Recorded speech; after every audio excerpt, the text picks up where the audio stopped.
जय हिंद दोस्तों। SKS learning platform SLP में आपका स्वागत है। और सीसीएस कंडक्ट रूल का ये सेशन 3 है। इसमें हम बात करने वाले हैं रूल 3 यानी जो जनरल रूल है उसके बारे में। Rule 3A promptness and courtesy के बारे में। Rule 3B observance of government policies के बारे में। और इन तीन जो रूल्स हैं, एक तरह से कह सकते हैं रूल एक ही है लेकिन उसके दो सब पार्ट्स हैं, ए और बी। तो उसके जो जीआईडीज हैं उसके ऊपर भी हम बात करेंगे। जैसे कि हमने एनालिसिस में अपने देखा था, इस कंडक्ट रूल का जब हमने एनालिसिस किया था तो उसमें हमने देखा था कि जो जीआईडीज हैं वो बहुत इंपॉर्टेंट रोल प्ले करते हैं इस टॉपिक में। क्योंकि एग्जाम के अंदर 60% जो है अगर मेन रूल में से आ रहा है तो अराउंड 40-45% जो है वो जीआईडीज में से आ रहा है। ठीक है, तो इसलिए हम उनकी बात भी करेंगे, वो बहुत इंपॉर्टेंट है। उसके बाद लास्ट सेशन में आपको मैंने 6 क्वेश्चन दिए थे रूल 1 एंड 2 के ऊपर, तो इसके जो आंसर कीज है मैं उसको आपको आंसर बता दूंगा। और लास्ट में हम आपको असाइनमेंट दे देंगे 7 to 23 क्वेश्चन। 1 to 6 आपने कर लिए हैं, 7 to 23 क्वेश्चन तक का आपको क्या करेंगे, असाइनमेंट दे देंगे रूल 3, 3A, 3B के ऊपर, जिसको आप करके अपना जो रिप्लाई है वो पोस्ट कर सकते हैं, कमेंट कर सकते हैं। और उसके बाद जब नेक्स्ट सेशन में लूँगा तो उसके अंदर आपको ये 7 to 23 जो क्वेश्चन हैं इनका आंसर की भी बता दूंगा। तो ये हमारा आज का एजेंडा पॉइंट रहेगा। ठीक है, तो हम स्टार्ट करते हैं रूल 3 से। तो रूल 3 क्या है, जनरल रूल है और इसके अंदर ये बताया कि क्या क्या जो गवर्नमेंट सर्वेंट को करना है। तो इसमें जो रूल 3 है इसका सब रूल 1 है। तो इसमें कह रहे हैं every government servant shall at all the times. At all the times का मतलब क्या हुआ कि आपको 24/7 ये चीज़ करनी है। आप कहीं मार्केट में हैं, आप घर पे हैं, आप ऑफिस में हैं, आप किसी पब्लिक प्लेस में हैं, जहाँ पे भी आप रहेंगे आपको क्या करना है, 24/7 जो है इनमें जितने भी चीज़ें बता रखी है उनको कोशिश करना है कि आपको ये सब फॉलो करनी है। और इन सबको क्या करना है, आपको एक बहुत ही डेडिकेटेड वे में करना होता है। तो इसीलिए कभी कभार ये भी स्टेटमेंट बोली जाती है कि जो एक गवर्नमेंट सर्वेंट होता है वो 24/7 गवर्नमेंट सर्वेंट है। गवर्नमेंट सर्वेंट मतलब यहाँ पे कंडक्ट के रिस्पेक्ट में बात कर रहा हूँ कि कंडक्ट के रिस्पेक्ट में, यानी उसका 24/7 इस तरह का कंडक्ट होना चाहिए कि जो कोई भी अगर आम आदमी देखे या जनरल पब्लिक देखे तो वो कह सके कि ये गवर्नमेंट सर्वेंट का यही कंडक्ट होना चाहिए। तो इस वजह से ये एट ऑल द टाइम बताया गया है। ठीक है, तो आपका ये जो सब रूल 1 है उसका ये पार्ट है। इसको हम मैंने पहले फर्स्ट सेशन में सेकंड सेशन में बताया था आपको कि इसको पढ़ने का तरीका क्या होता है। ये रूल होता है, ये सब रूल होता है, इसको क्लॉज बोलते हैं। ठीक है, तो पहला क्लॉज क्या बोलता है इसका, मेंटेन एब्सोल्यूट इंटीग्रिटी। तो गवर्नमेंट सर्वेंट को क्या करना है, हमेशा 24/7 एक एब्सोल्यूट इंटीग्रिटी रखनी है। इंटीग्रिटी का मतलब क्या आता है, ऑनेस्टी रखनी है अपने काम के प्रति। अदरवाइज भी आपको कोई देखे या ना देखे, आपको क्या करना है, अपना सब काम जो है ऑनेस्टली करना है। तो ये जो है बहुत ही इंपॉर्टेंट पार्ट होता है इंटीग्रिटी का। सेकंड में कह रहे हैं devotion to duty, maintain devotion to duty, यानी आपको जो भी ऑफिशियल ड्यूटी दी जा रही है आपको उसको 100% अपना देना है। ठीक है, तो डिवोशन टू ड्यूटी यानी आपका जो भी काम आपको असाइन किया गया है आप जितने कम से कम समय में कर सकते हैं उसको आपको करना है। ऐसा नहीं कि आप अगर किसी काम को आधे घंटे में कर सकते हैं तो आप उसको डिले कर दें, तो उस केस में क्या होगा, आपका डिवोशन टू ड्यूटी जो है वो ब्रीच हो जाएगा। इसमें ये एग्जाम एग्जाम एक्सप्लेनेशन है जो बहुत इंपॉर्टेंट है। इस एक्सप्लेनेशन के ऊपर क्वेश्चंस कई बार आए हुए हैं, तो आपको ये एक्सप्लेनेशन ध्यान भी रखना है। एक्सप्लेनेशन क्या कहता है, a government servant who habitually fails to perform the task assigned to him within the time set for the purpose and with the quality of performance expected from him. तो कौन कौन सी बातें होगी, एक तो क्वालिटी ऑफ परफॉर्मेंस भी जरूरी है, जो टाइम सेट किया गया है वो भी जरूरी है। तो अगर किसी गवर्नमेंट सर्वेंट को कोई टास्क असाइन किया जाता है और वो हैबिचुअल हो रहा है कि वो टाइम लिमिट के अंदर नहीं करता है, जो क्वालिटी परफॉर्मेंस उसकी होनी चाहिए, क्योंकि किसी पोस्ट पे जब वो अपॉइंट होकर आया है तो मिनिमम क्वालिटी उस पोस्ट की कि इस पोस्ट का बंदा जो है इस लेवल का काम तो एटलीस्ट करके देगा। तो अगर वो हैबिचुअली फेल हो जाता है अपने इस काम को करने के लिए, जो भी टास्क उसको असाइन किया जा रहा है with in the time limit, और क्वालिटी जो है उसकी वो भी जो एक्सपेक्टेड है उससे वो नहीं है, तो उस केस में ये मान लिया जाएगा, डीम्ड का मतलब होता है कि ऐसा हो या ना हो, यानी वो उसकी डिवोशन टू ड्यूटी जो है वो अपने एंड पे हो सकता है कि ना कर रहा हो, लेकिन अगर वो ऐसा करता हुआ पाया गया तो मान लिया जाएगा कि भाई उसकी डिवोशन टू ड्यूटी नहीं है। यानी प्रूफ करने की जरूरत नहीं है, उसके इंटेंशन को नहीं देखा जाएगा, सीधा ये मान लिया जाएगी कि इसकी डिवोशन टू ड्यूटी नहीं है। यानी जो अगर इसका मतलब ये निकला कि अगर जिस पोस्ट पे आप हैं और आपसे किसी लेवल का काम एक्सपेक्ट किया जाता है तो आपको उस लेवल का काम करना पड़ेगा। आपको नहीं आता तो आपको सीखना है, आप ये नहीं कह सकते कि मुझे इतना ही आता है।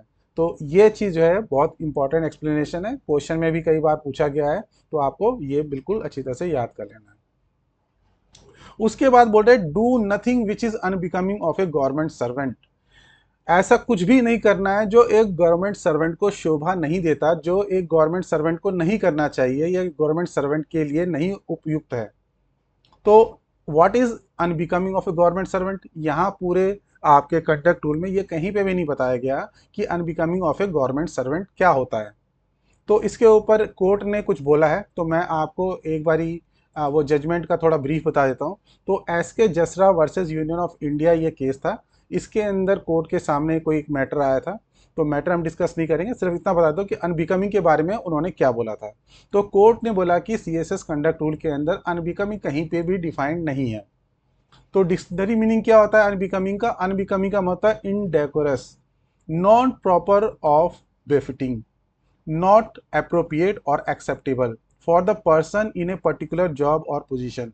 यानी जिस पोजीशन पे आप हैं, या जैसे कि यहाँ पे गवर्नमेंट सर्वेंट की बात हो रही है, तो बीइंग ए गवर्नमेंट सर्वेंट आपका कोई भी काम अनबिकमिंग तब हो जाएगा जब वो इनडेकोरस है। मतलब जो एक डेकोरम मेंटेन करके रखना है, जो एक लिमिट मेंटेन करके रखनी है आपको अपने लिए, अपने काम के लिए, उससे आप बाहर चले जाते हैं।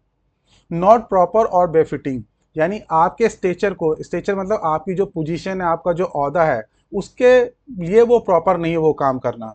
आपने ऐसा काम किया जो उस स्टेचर पे, उस पोजीशन के लोगों के लिए अप्रोप्रिएट नहीं है, तो वो भी अनबिकमिंग बन जाएगा।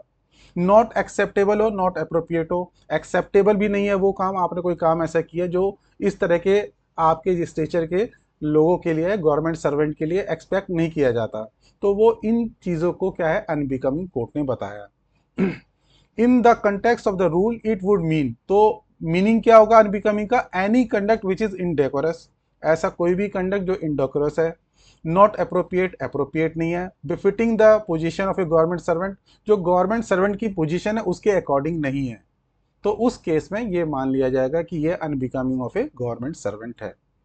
उसके बारे में बाद में जो कोर्ट ने उसने एक दो बातें और भी बोली। The government servant is expected to maintain high moral rectitude and decent standard of conduct. तो जो एक गवर्नमेंट सर्वेंट है उसको क्या करना है, अपना मोरल जो भी मोरल एटीट्यूड है वो क्या रखना है, हाई रखना है। ये यहाँ पे रूल की बात नहीं हो रही है, कंडक्ट की बात नहीं हो रही, कि मोरल एटीट्यूड भी, मोरल जो होता है एक होता है लीगल, एक होता है मोरल। लीगल में क्या होता है कि अगर वो काम आपने नहीं किया तो आप लीगली बाइंड हो सकते हैं उस काम को करने के लिए। मोरल जो है आपको कोर्ट में नहीं चैलेंज किया जा सकता, लेकिन मोरली भी आपको अपना जो कंडक्ट है हाई रखना है, ठीक है। And decent standard of conducts, और जो आपका कंडक्ट हो वो क्या होना चाहिए, उसका स्टैंडर्ड डिसेंट होना चाहिए in his personal and private life. तो ये ऐसा कह रहा है कि आपको ऐसा नहीं कि ऑफिशियली, आपको पर्सनल या आपकी जो प्राइवेट लाइफ है उसके अंदर भी आपका जो कंडक्ट है वो बहुत मैटर करता है, और वहाँ पे भी आपका जो कंडक्ट है वो डिसेंट और स्टैंडर्ड होना चाहिए। Not bring discredit to his service by his misdemeanours, यानी अपने क्रम की वजह से, अपने जो भी वो काम कर रहा है, अपने डिमीनियस की वजह से, अपने हाव भाव से या किसी भी तरीके से वो सर्विस को डिस्क्रेडिट ना लेके आए, उसके लिए कोई धब्बा ना लेके आए। ये बहुत ज़रूरी है गवर्नमेंट सर्वेंट के लिए, ये कोर्ट ने वहाँ पे बोला। उसके बाद कोर्ट ने बोला government expects that conduct of its employees should conform to the ordinary norms of decency and morality. जो नॉर्मल ऑर्डिनरी नॉर्म्स हैं डिसेंसी के, मोरालिटी के, उसको क्या है उन एम्प्लॉयज़ को फॉलो करना है, उसको क्या है मानना है, ये गवर्नमेंट एक्सपेक्ट करती है। यानी सोसाइटी के अंदर जो भी नॉर्मल स्टैंडर्ड्स बने कि आम आदमी, आम मतलब एक जो सही सोच समझ का आदमी है, वो क्या समझता है कि क्या चीज़ डिसेंट होगा, क्या मोरल होगा, उसके अकॉर्डिंग जो है गवर्नमेंट एम्प्लॉय को भी फॉलो करना है उन डिसेंसी और मोरालिटी के स्टैंडर्ड्स को। One should not wallet the law of the land, और उसके साथ साथ ये तो इम्पॉर्टेंट है कि जो लॉ ऑफ द लैंड है, लॉ ऑफ द लैंड का मतलब इंडिया के अंदर जो भी लॉज हैं, जो भी इन्फोर्स किए जा रहे हैं उन लॉज को वो वायलेट ना करे। तो ये तो बहुत ही कॉमन बात है, ये तो हमें सबको पता ही है कि ignorance of law is no excuse. हम सबको पता है कि अगर हम बोले कि नहीं हमें ये लॉ पता नहीं था तो कोर्ट में जाके हम ये नहीं कह सकते हैं। ये एक सिंपल सा प्रिंसिपल है, ignorance of law is no excuse. हम एक्सक्यूज़ नहीं दे सकते कि हमें ये लॉ पता नहीं था। तो ये तो हमारे पर सबसे बड़ी जो है ऑब्लिगेशन है ही है, ये हमारे लिए सबसे बड़ा काम, हमारे ऊपर तो दायित्व है ही है कि हमें लॉ ऑफ द लैंड को फॉलो करना है, उसको वायलेट नहीं करना है।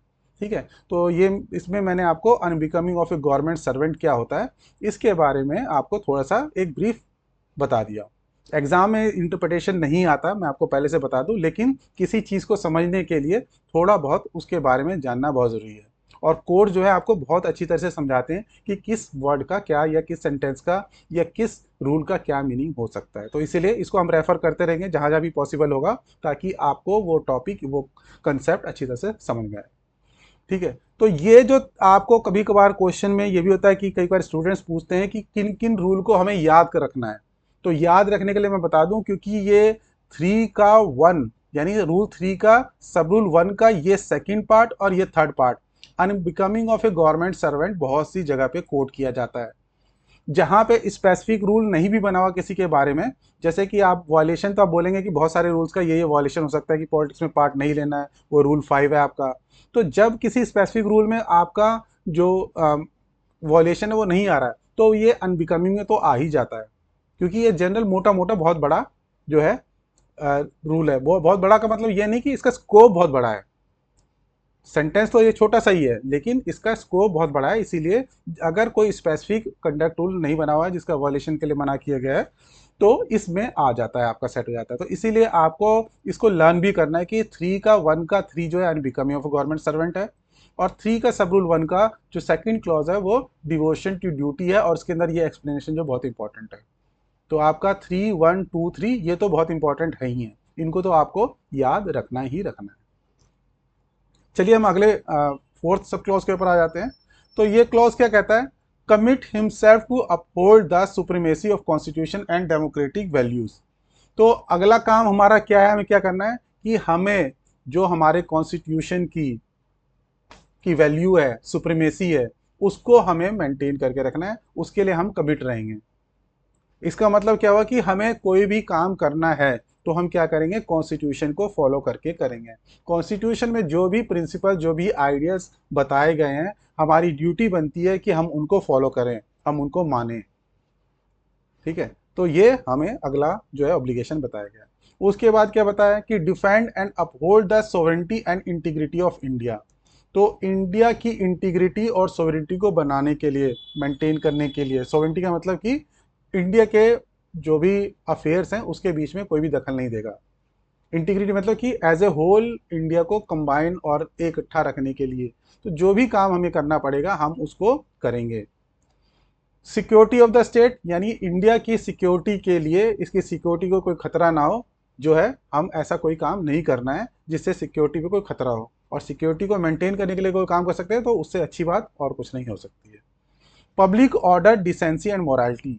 और पब्लिक ऑर्डर यानी आम जो जनता है उसके अंदर एक ऑर्डर, और या कह सकते हैं कि लॉ एंड ऑर्डर जो है वो मेंटेन रहे, डिसेंसी रहे। और मोरालिटी का मतलब, मोरालिटी आप जानते हैं कि कोई काम को, जैसे कोई कुछ चीज़ होती है जिसके लिए हमें मोरल ऑब्लिगेशन होता है। मोरल ऑब्लिगेशन मतलब जैसे किसी की हेल्प करने की बात करें हम, तो हेल्प करना हमारा मोरल ऑब्लिगेशन है, इसमें हमारा लीगल ऑब्लिगेशन नहीं है, क्योंकि हमें कोर्ट में चैलेंज नहीं कर सकता कोई कि नहीं आपने मेरी हेल्प नहीं की तो मैं कोर्ट में चैलेंज कर दूंगा। लेकिन मोरल, आप देखा कि कोई गरीब आदमी है उसको आप कुछ पैसे देके अगर उसकी कुछ हेल्प कर सकते हैं तो ये तरह के मोरल ऑब्लिगेशंस होते हैं। तो मोरालिटी भी इस तरह की होनी चाहिए जो एक आम आदमी से एक्सपेक्ट की जा सकती है, यानी एक स्टैंडर्ड, एक लॉजिकल पर्सन से जो एक्सपेक्ट की जा सकती है, उस तरह की मोरालिटी भी आपकी होनी चाहिए। नेक्स्ट कहते हैं maintain high ethical standards and honesty. तो ये बात हमने ऊपर भी अभी देखी थी कि हाई, जो हमने कोर्ट केस की अभी अभी चर्चा की थी एस के जसराज वाले में, कि एथिकल स्टैंडर्ड जो होना चाहिए गवर्नमेंट सर्वेंट क्या होना चाहिए, हाई होना चाहिए। और ऑनेस्टी, ऑनेस्टी एब्सोल्यूट इंटीग्रिटी का पार्ट ही एक ऑनेस्टी है, क्योंकि एब्सोल्यूट इंटीग्रिटी तब तक नहीं हो सकती जब उसके अंदर ऑनेस्टी ना हो। तो एक तरह से क्योंकि ये जनरल रूल है, रूल 3 आपका, तो इसके अंदर जनरल जनरल बातें ही बताई गई है तो ऑनेस्टी हो गया, एथिकल स्टैंडर्ड हो गया, ये सारा जो है उसका बहुत हाई होना चाहिए। पॉलिटिकल न्यूट्रलिटी, तो ये हमारे पास एक पर्टिकुलर रूल भी बना हुआ है कि हमें पॉलिटिकल जो पार्टीज के अंदर पार्टिसिपेट नहीं करना, पॉलिटिकल न्यूट्रलिटी मेंटेन करके रखनी है, चाहे कोई भी पार्टी हो, हमें किसी के फेवर में नहीं जाना। तो ये भी बहुत इंपॉर्टेंट पार्ट है कि हमें अपनी पॉलिटिकल पॉलिटिकल न्यूट्रलिटी मेंटेन करके रखनी है, हमें किसी पॉलिटिकल पार्टी की तरफ इंक्लाइन नहीं होना है, ना ही हमें पब्लिक में ऐसी कोई बात बोलनी है कि किसी पॉलिटिकल पार्टी के फेवर में हो। ठीक है, ना ही हमें अपने जैसे हाउस होता है, घर पे होता है, किसी का झंडा लगाना है जिससे ये लगे कि हम किसी पर्टिकुलर पॉलिटिकल पार्टी को फेवर कर रहे हैं। उसके बाद आ गया promote the principles of merit, fairness, impartiality in the discharge of duties. तो जब आप अपनी ड्यूटीज को डिस्चार्ज कर रहे हैं तो उसके अंदर आपको ऑन मेरिट काम करना है, जो सबसे ज़्यादा फेवरेबल होगा जिसके लिए, यानी फेवरेबल का मतलब कि मेरिट पे जो सबसे ऊपर होगा उसको आप जो है कोई भी चीज़ देनी है। अगर हम कोई किसी को कोई अपॉइंटमेंट देने की बात कर रहे हैं तो उसके रिस्पेक्ट में। फेयरनेस मतलब जो भी आप काम करोगे फेयर होना चाहिए, बाइस नहीं होना चाहिए, आपको लगे कि नहीं भी मेरे कास्ट का बंदा है या मेरे एरिया का बंदा है तो उसको फेवर करते हैं, तो इस तरह की कोई बात नहीं होनी चाहिए। फेयरनेस और इम्पार्शियलिटी के साथ आप अपनी जो ड्यूटीज है उसको डिस्चार्ज करेंगे। मेंटेन अकाउंटेबिलिटी एंड ट्रांसपेरेंसी, तो आप क्या करेंगे, एक अकाउंटेबिलिटी और ट्रांसपेरेंसी को मेंटेन करेंगे। अकाउंटेबिलिटी का मतलब क्या होगा कि आप कोई भी काम कर रहे हैं तो आप एक जिम्मेदारी के साथ काम करेंगे। ट्रांसपेरेंसी का मतलब कि ट्रांसपेरेंट होना चाहिए, उसके अंदर कुछ भी छुपाने की बात नहीं होनी चाहिए। नेक्स्ट करें maintain responsiveness to public, particularly to the weaker section, यानी जब आप अपने ऑफिस में काम कर रहे हैं तो कोई भी आपसे अगर मिलने के लिए आता है या कभी कोई आपको कॉरेस्पॉन्डेंस भी करता है तो आप उसके लिए रिस्पॉन्सिव होने चाहिए। रिस्पॉन्सिवनेस मतलब कि आप उसको जवाब दें, आपको से आपसे कोई बात करना चाहता है, उसकी कोई प्रॉब्लम है, आप ऐसा कि आप सुने ही ना उसकी बात को। तो इस तरह की चीज़ें नहीं होनी चाहिए। जब आप एक गवर्नमेंट सर्वेंट है तो आपके ऊपर बहुत ज़्यादा रिस्पॉन्सिबिलिटी है, पब्लिक डीलिंग में है तब तो और भी ज़्यादा है। तो पब्लिक अगर आपसे कुछ एक्सपेक्ट कर रही है, आपसे कोई बात करना चाहती है, आपको कुछ कॉरेस्पॉन्डेंस दे रही है, बीइंग आपको जो भी ऑफिशियल पोजीशन है उसके रिस्पेक्ट में, तो आपको रिस्पॉन्सिव होना है उस चीज़ के लिए। दूसरा क्या कहना चाहता है उसकी बात सुननी है, और उसकी प्रॉब्लम अगर आप अपनी सीट पे रह के हेल्प सॉल्व कर सकते हैं तो उसको सॉल्व करना है। और पर्टिकुलरली जो वीकर सेक्शन है, ठीक है, वीकर सेक्शन में अगर मान लो कोई जो है डिसेबल्ड है या कोई माइनॉरिटी है या इस तरह के वुमेन है, तो इस तरह के जो अगर कोई वीकर सेक्शन, कोई गरीब भी है, कोई बीपीएल है, तो इस तरह से जो यानी थोड़ा जिनको हमें और प्रायोरिटी देनी चाहिए उन सेक्शन के लिए तो खासकर, और वीकर सेक्शन को और भी ज़्यादा प्रायोरिटी देनी है। Maintain courtesy and good behaviour with the public, public के साथ आपको अपना बिहेवियर जो है वो गुड रखना है, अच्छा रखना है, और कर्टसी के साथ आपको उनके साथ पेश आना है। कर्टसी मतलब विनम्र भाव के साथ उनके साथ पेश आना है। Take decision solely in the public interest, जब भी आप कोई डिसीजन लेंगे वो पब्लिक इंटरेस्ट में होना चाहिए, लोक हित में होना चाहिए, जिससे आम जनता का फायदा हो। यूज और कॉज और to use public resources efficiently, effectively and economically, तो जब भी आप किसी पब्लिक रिसोर्स को इस्तेमाल करेंगे तो आप उसको क्या है, एफिशिएंटली, इफेक्टिवली एंड इकोनॉमिकली आप उसको इस्तेमाल करेंगे, यानी आप उसको बहुत ही ध्यान से करेंगे। इकोनॉमिकली का मतलब कि ऐसा हो जिससे उसके अंदर वेस्टेज ना हो, आप जो है सरकार का पैसा वेस्ट ना करें। और इफेक्टिवली मतलब मान लो जितनी ज़रूरत है उतना ही में काम करें, ज़रूरत से ज़्यादा चीज़ों को ना खरीदें। Declare any private interest relating to his public duties, अगर उसका कोई पब्लिक इंटरेस्ट है, पब्लिक ड्यूटीज मतलब जैसे आप ऑफिस में आप हैं, आप मान लीजिए कि ऐसे जैसे फाइनेंशियल मार्केट डिवीजन है इकोनॉमिक अफेयर्स के अंदर, आप सेकेंडरी मार्केट सेक्शन है वहाँ पे, उसमें आप काम करते हैं। आप बीइंग ए सेकेंडरी मार्केट में काम करने की वजह से आपको बहुत सारे शेयर मार्केट के बारे में पता हो सकता है, कुछ ऐसे इंटरनल न्यूज़ हो सकती है जिसकी वजह से अगर आपने शेयर वेयर खरीदा हुआ है तो उसके अंदर आपको फ़ायदा हो सकता है। तो जब इस तरह की कोई आपका पर्सनल इंटरेस्ट का कन्फ्लिक्ट हो, यानी आप खुद भी आपने पैसा इन्वेस्ट कर रखे हैं और आपको बीइंग ए ऑफिशियल पर्सन आपको इस तरह की नॉलेज हो जिससे आप क्या उससे फ़ायदा उठा सकते हो, तो इस तरह की चीज़ों को, प्राइवेट इंटरेस्ट को आपको डिक्लेयर कर देना चाहिए, और आपको अपनी पोस्टिंग है तो वहाँ से करा लेनी चाहिए या आपको उस तरह के काम को छोड़ देना चाहिए। तो यही बताया गया कि declare any private interest relating to his public duties, अगर उसकी पब्लिक ड्यूटीज से रिलेटेड उसका कोई प्राइवेट इंटरेस्ट का कन्फ्लिक्ट हो रहा है, प्राइवेट इंटरेस्ट कोई आ रहा है, तो उसको डिक्लेयर कर दो।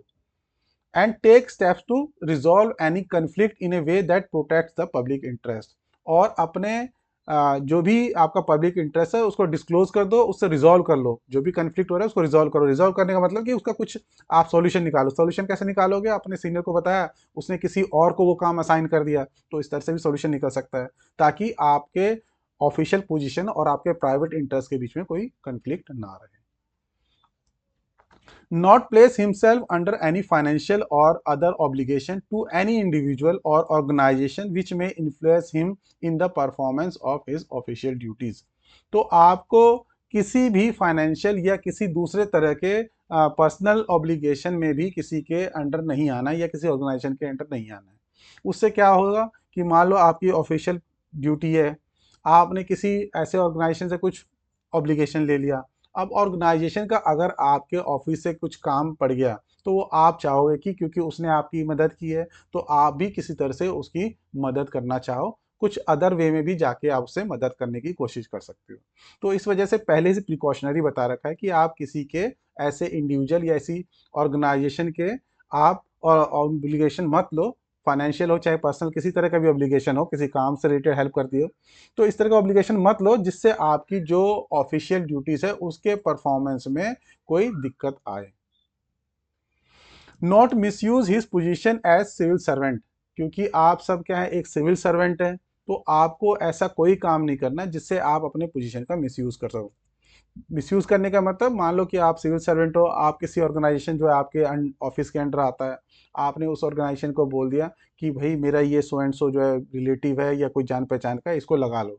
अब वो उसकी जो वहाँ पे क्वालिफिकेशन है या नहीं है, आपने क्या किया, अपनी पोजीशन को मिसयूज करके वहाँ पे लगवा दिया, तो ये एक अपनी पोजीशन का क्या मिसयूज है। तो इस तरह की चीज़ों से आपको बचना है और इस तरह की चीज़ों में नहीं पड़ना है।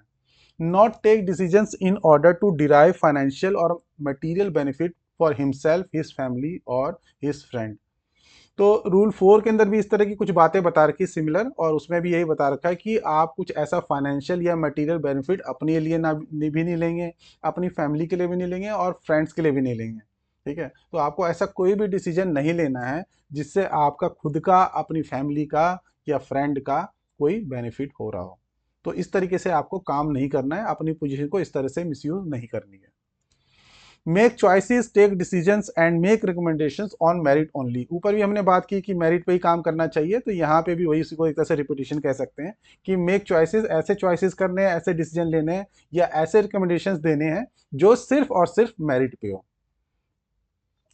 Act with fairness and impartiality, और फेयरनेस और इम्पार्शियलिटी के साथ काम करना है। नॉट डिस्क्रिमिनेट एनीवन, किसी को डिस्क्रिमिनेट नहीं करना, particularly the poor and under privilege section of the society. तो कहने का मतलब ये है कि ऐसा नहीं कि कोई अगर आपसे कोई रिच कोई और बहुत अमीर आदमी आपसे मिलने के लिए आए तो आप उससे बहुत अच्छे से बात करें, लेकिन कोई पुअर आए तो उससे आप ढंग से बात ना करें। तो इस तरह की चीज़ें नहीं आनी चाहिए आपके कंडक्ट के अंदर। तो आपको हमेशा फेयरनेस के साथ काम करना है। फेयरनेस का मतलब हमेशा सबके साथ इक्वालिटी के साथ बिहेवियर करना है। इम्पार्शियल रहेंगे आप, किसी के साथ पार्शियलिटी नहीं करना है कि ये जो पर्सन है जो है इसको मैं फेवर करूं, क्यों फेवर करूं, क्योंकि मेरे जानने पहचानने का है, और जो ऐसा बंदा आया जो जानने पहचानने का नहीं है तो उसको आप फेवर ना करें। तो ये इस तरह की चीज़ें नहीं है, दोनों आए तो दोनों को आप इक्वली जो है इक्वली इंपॉर्टेंस देंगे, जिनका दो भी काम होगा उसको कोशिश करेंगे कि अगर आपका ऑफिशियल वर्क है वो, तो उसको दोनों को इक्वल इंपॉर्टेंस देकर जितनी जल्दी से होके उसको ख़त्म करें आप काम को। और कोई डिस्क्रिमिनेशन इस तरीके का आपको सोसाइटी के किसी भी पर्सन के लिए, चाहे वो प्रिविलेज हो अनप्रिविलेज हो, किसी के लिए भी इस तरह कोई डिस्क्रिमिनेशन नहीं रखना, आप एक जैसा भाव रखेंगे। refrain from doing anything which is or may be contrary to any law, rules, regulation and established practices। तो ये तो हमने अभी बात लॉ की भी अभी भी की थी थोड़ी देर पहले भी, उसके अंदर बताया था कि लॉ, रूल्स और रेगुलेशन और एस्टैब्लिश प्रैक्टिसेस। एस्टैब्लिश प्रैक्टिसेस क्या होता है कि कुछ कुछ चीज़ें होती है कि जो है कोडिफाइड नहीं होती। कोडिफाइड मतलब कि लिखा हुआ नहीं मिलेगा आपको, लेकिन पता है कि वो उस तरह का काम करना चाहिए। जैसे कि एक छोटा सा एग्जांपल मैं देता हूँ कि जैसे आप जनरली क्या होता है, अपने सीनियर्स की रिस्पेक्ट करनी चाहिए, तो ये कहीं लिखा नहीं होगा अपने सीनियर्स की रिस्पेक्ट करो, लेकिन ये चीज़ तो आपको करनी चाहिए। तो इस तरह की चीज़ें भी आपको फॉलो करनी है। तो refrain from doing anything which is और may be contrary to law. तो लॉ, रूल्स, रेगुलेशन जो ये सारे हैं, जो लीगल कैटेगरी के वर्ड्स हैं, ये तो सारे आपको फॉलो करने ही करने, वरना उसके आपको लीगल रिपोर्केशंस फॉलो झेलने पड़ेंगे। मतलब कहने का उसका जो भी आउटकम होगा आपका, अगर नहीं फॉलो करेंगे, क्योंकि लीगल चीज़ें जो होती है उसका एक रेमेडी ये होती है कि अगर आपने वो नहीं किया तो उसके लिए सामने वाला पर्सन जो है आपके खिलाफ कुछ कर सकता है। तो वहाँ तो है ही है, तो आपको कुछ ना कुछ झेलना पड़ेगा। तो इसलिए उनको तो आपको फॉलो करना ही पड़ेगा। और स्टैब्लिश प्रैक्टिसेस जो है वो एक थोड़ा है कि कॉडिफाइड नहीं होता, इसलिए आपको लेकिन फिर भी वो फॉलो करना चाहिए। ठीक है। Maintain discipline in the discharge of his duties. तो जो भी आप अपनी ड्यूटीज करेंगे उसके अंदर आपको डिसिप्लिन मेंटेन करना है, टाइमली आना है, टाइमली जाना है। ये सब चीज़ें भी बहुत इंपॉर्टेंट है, ये भी डिसिप्लिन का पार्ट है, आपकी ड्यूटी का पार्ट है। Liable to be implement the lawful orders duly communicated to him. अगर आपके सीनियर ने आपको कोई लॉफुल ऑर्डर दिया है, लॉफुल का मतलब बिल्कुल वो प्रॉपर है, उसके अंदर कोई त्रुटि नहीं है, उसके अंदर कोई कमी नहीं है, और डूली कम्युनिकेटेड टू हिम, और आपको बता दिया गया है, तो आपकी ड्यूटी बनती है कि आप उसको इम्प्लीमेंट करें। Maintain confidentiality in the performance of his official duties as required by any law for the time being in force, particularly with regard to information disclosure of which may prejudicially affect the sovereignty and integrity of India, security of the state, strategic, scientific, or economic interests of state, friendly relationship with foreign country, or lead to incitement of offense or illegal or unlawful gain to any person। तो वो कह रहे हैं कि आपको confidentiality maintain करके रखनी है अपनी ऑफिशियल ड्यूटी के परफॉर्मेंस के अंदर। मतलब जिन जिन चीज़ों को, लेकिन ऐसा नहीं बोल रखा कि सारी चीज़ों के रिगार्डिंग आपको कॉन्फिडेंशियलिटी मेंटेन करनी है। उसको बोला कि अगर कोई लॉ कहता है, किसी लॉ में ये लिखा हुआ है कि आपको इस तरीके से चीज़ों के लिए, इन चीज़ों तरह के कामों के लिए आपको कॉन्फिडेंशियल मेंटेन करनी है, तो आप मेंटेन करेंगे। लेकिन जनरली आरटीआई एक्ट आने के बाद बहुत ही कम ऐसी चीज़ें रह गई है जिसके अंदर कॉन्फिडेंशियलिटी मेंटेन करनी होती है। तो आपको क्या करना है, जनरली आरटीआई एक्ट को फॉलो करना है, और आरटीआई एक्ट के तहत जिन जिन इंफॉर्मेशन को देने के लिए बोला गया आप उनको देंगे, और जिनके लिए मना कर रखा है उनको आप नहीं देंगे।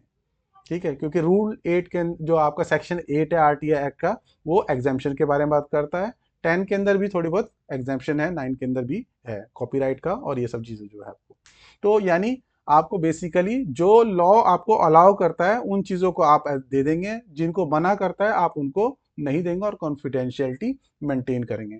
और इसके अंदर एक चीज़ और बताई गई कि पर्टिकुलर, यानी इन चीज़ों का आपको खास ध्यान रखना है कि ऐसी कोई बात, ऐसे कोई इंफॉर्मेशन जिसके डिस्क्लोजर से हमारे देश के सॉवरेंटी को, ठीक है, इंटीग्रिटी को कुछ हार्म हो सकता है, सिक्योरिटी को हार्म हो सकता है, strategic, scientific, economic interest of the state, जो हमारा साइंटिफिक मतलब कोई जो जैसे आविष्कार से रिलेटेड या कोई और दूसरी इकोनॉमिक इंटरेस्ट मतलब जिससे हमें कोई पैसे से रिलेटेड लॉस हो, स्ट्रैटेजिक मतलब कि स्ट्रैटेजी बनाते हैं ना कि अलग अलग देश के साथ कैसे कैसे हमारे रिलेशन होने चाहिए, या कोई और जिससे हमें कोई फ़ायदा हो नुकसान हो, तो इस तरह की चीज़ों पे अगर कोई इम्पैक्ट कर रहा है, फ्रेंडली रिलेशन अगर किसी कंट्री के साथ जो है उस पर इम्पैक्ट कर सकता है, या कोई ऑफेंस के करने के लिए किसी को उकसा सकता है, या कोई अनलॉफुल गेन करने के लिए किसी पर्सन को जो है हेल्प कर सकता है, तो इन तरह की चीज़ों को हमें क्या करना है, ध्यान में रखना है जब भी हम कोई इंफॉर्मेशन किसी को दे रहे हैं। Perform and discharge his duties with highest degree of professionalism and dedication to the best of his abilities. तो जब आप अपनी ड्यूटीज डिस्चार्ज कर रहे हैं, अपनी काम कर रहे हैं, तो उसके अंदर आपको प्रोफेशनलिज्म मेंटेन करके रखना है और डेडिकेशन से काम करना है। प्रोफेशनलिज्म का मतलब क्या होता है कि मान लो, सपोज मैं एक एग्जांपल देता हूँ आपको, कि मान लो आपका आपके बॉस के साथ जो बातचीत है वो बहुत अच्छी नहीं चल रही है, लेकिन आपके पास कोई काम आ गया, आपका ऑफिशियल काम तो करना ही है, तो आप, ऐसा नहीं है कि आप अपने बॉस के साथ जाके बात ना करें कि उसके अंदर आपको कोई डायरेक्शन चाहिए या कुछ डिस्कस करना है। तो प्रोफेशनल का मतलब ये है कि आपका जो काम है वो आगे रखा जाएगा उसको, वो आप दोनों के रिलेशन से या आप दोनों के जो भी बातचीत बंद है उससे ज़्यादा इंपॉर्टेंट है। आपका काम जो है बहुत ज़्यादा इंपॉर्टेंट है। गवर्नमेंट ऑफ इंडिया में जब भी आप काम कर रहे हैं तो सीट पे जो भी काम कर रहे हैं वो सबसे ज़्यादा सर्वोपरि होता है, वही इंपॉर्टेंट होता है।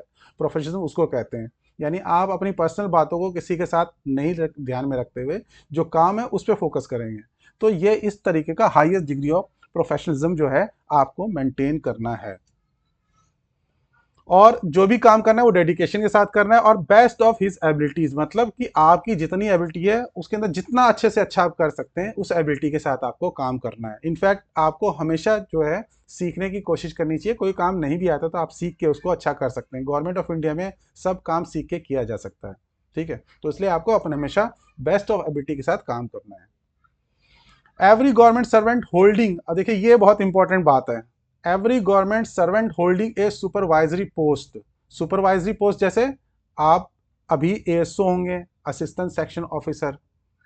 सुपरवाइजरी मतलब आपके जो सीनियर हैं, अगर कोई जैसे सेक्शन ऑफिसर, जो भी, अगर आप कोई सुपरवाइजरी पोस्ट होल्ड कर रहे हैं, आपके अंडर में क्या है, बहुत सारे लोग काम करते हैं। बहुत सारे नहीं तो एक भी काम करता है, ठीक है। अगर आपके अंडर एक भी आदमी कोई काम कर रहा है तो आप सुपरवाइजर हैं उसके, और सुपरवाइजरी पोस्ट आप होल्ड करते हैं। तो एवरी गवर्नमेंट सर्वेंट होल्डिंग ए सुपरवाइजरी पोस्ट, अगर आप सुपरवाइजरी पोस्ट होल्ड कर रहे हैं, shall take all possible steps to ensure the integrity and devotion to duty of all government servants for the time being under his control and authority। ये बहुत important बात है कि अगर आप सुपरवाइजरी पोस्ट होल्ड कर रहे हैं, आप एक सुपरवाइजर हैं, तो आपका काम यह भी बनता है कि आप सारे वो स्टेप लें जिससे आपके अंडर जितने भी लोग काम कर रहे हैं वो इनकी इंटीग्रिटी और डिवोशन टू ड्यूटी जो है वो क्या है, वो मेंटेन रहे। आपकी ड्यूटी बनती है कि आप इंश्योर करेंगे उनकी इंटीग्रिटी और डिवोशन टू ड्यूटी मेंटेन रहे। यानी आपको उनको इस तरीके से डील करना है कि उनकी इंटीग्रिटी और डिवोशन ड्यूटी जो है वो ख़त्म ना हो या कम ना हो। ये ड्यूटी आपके ऊपर दी गई है।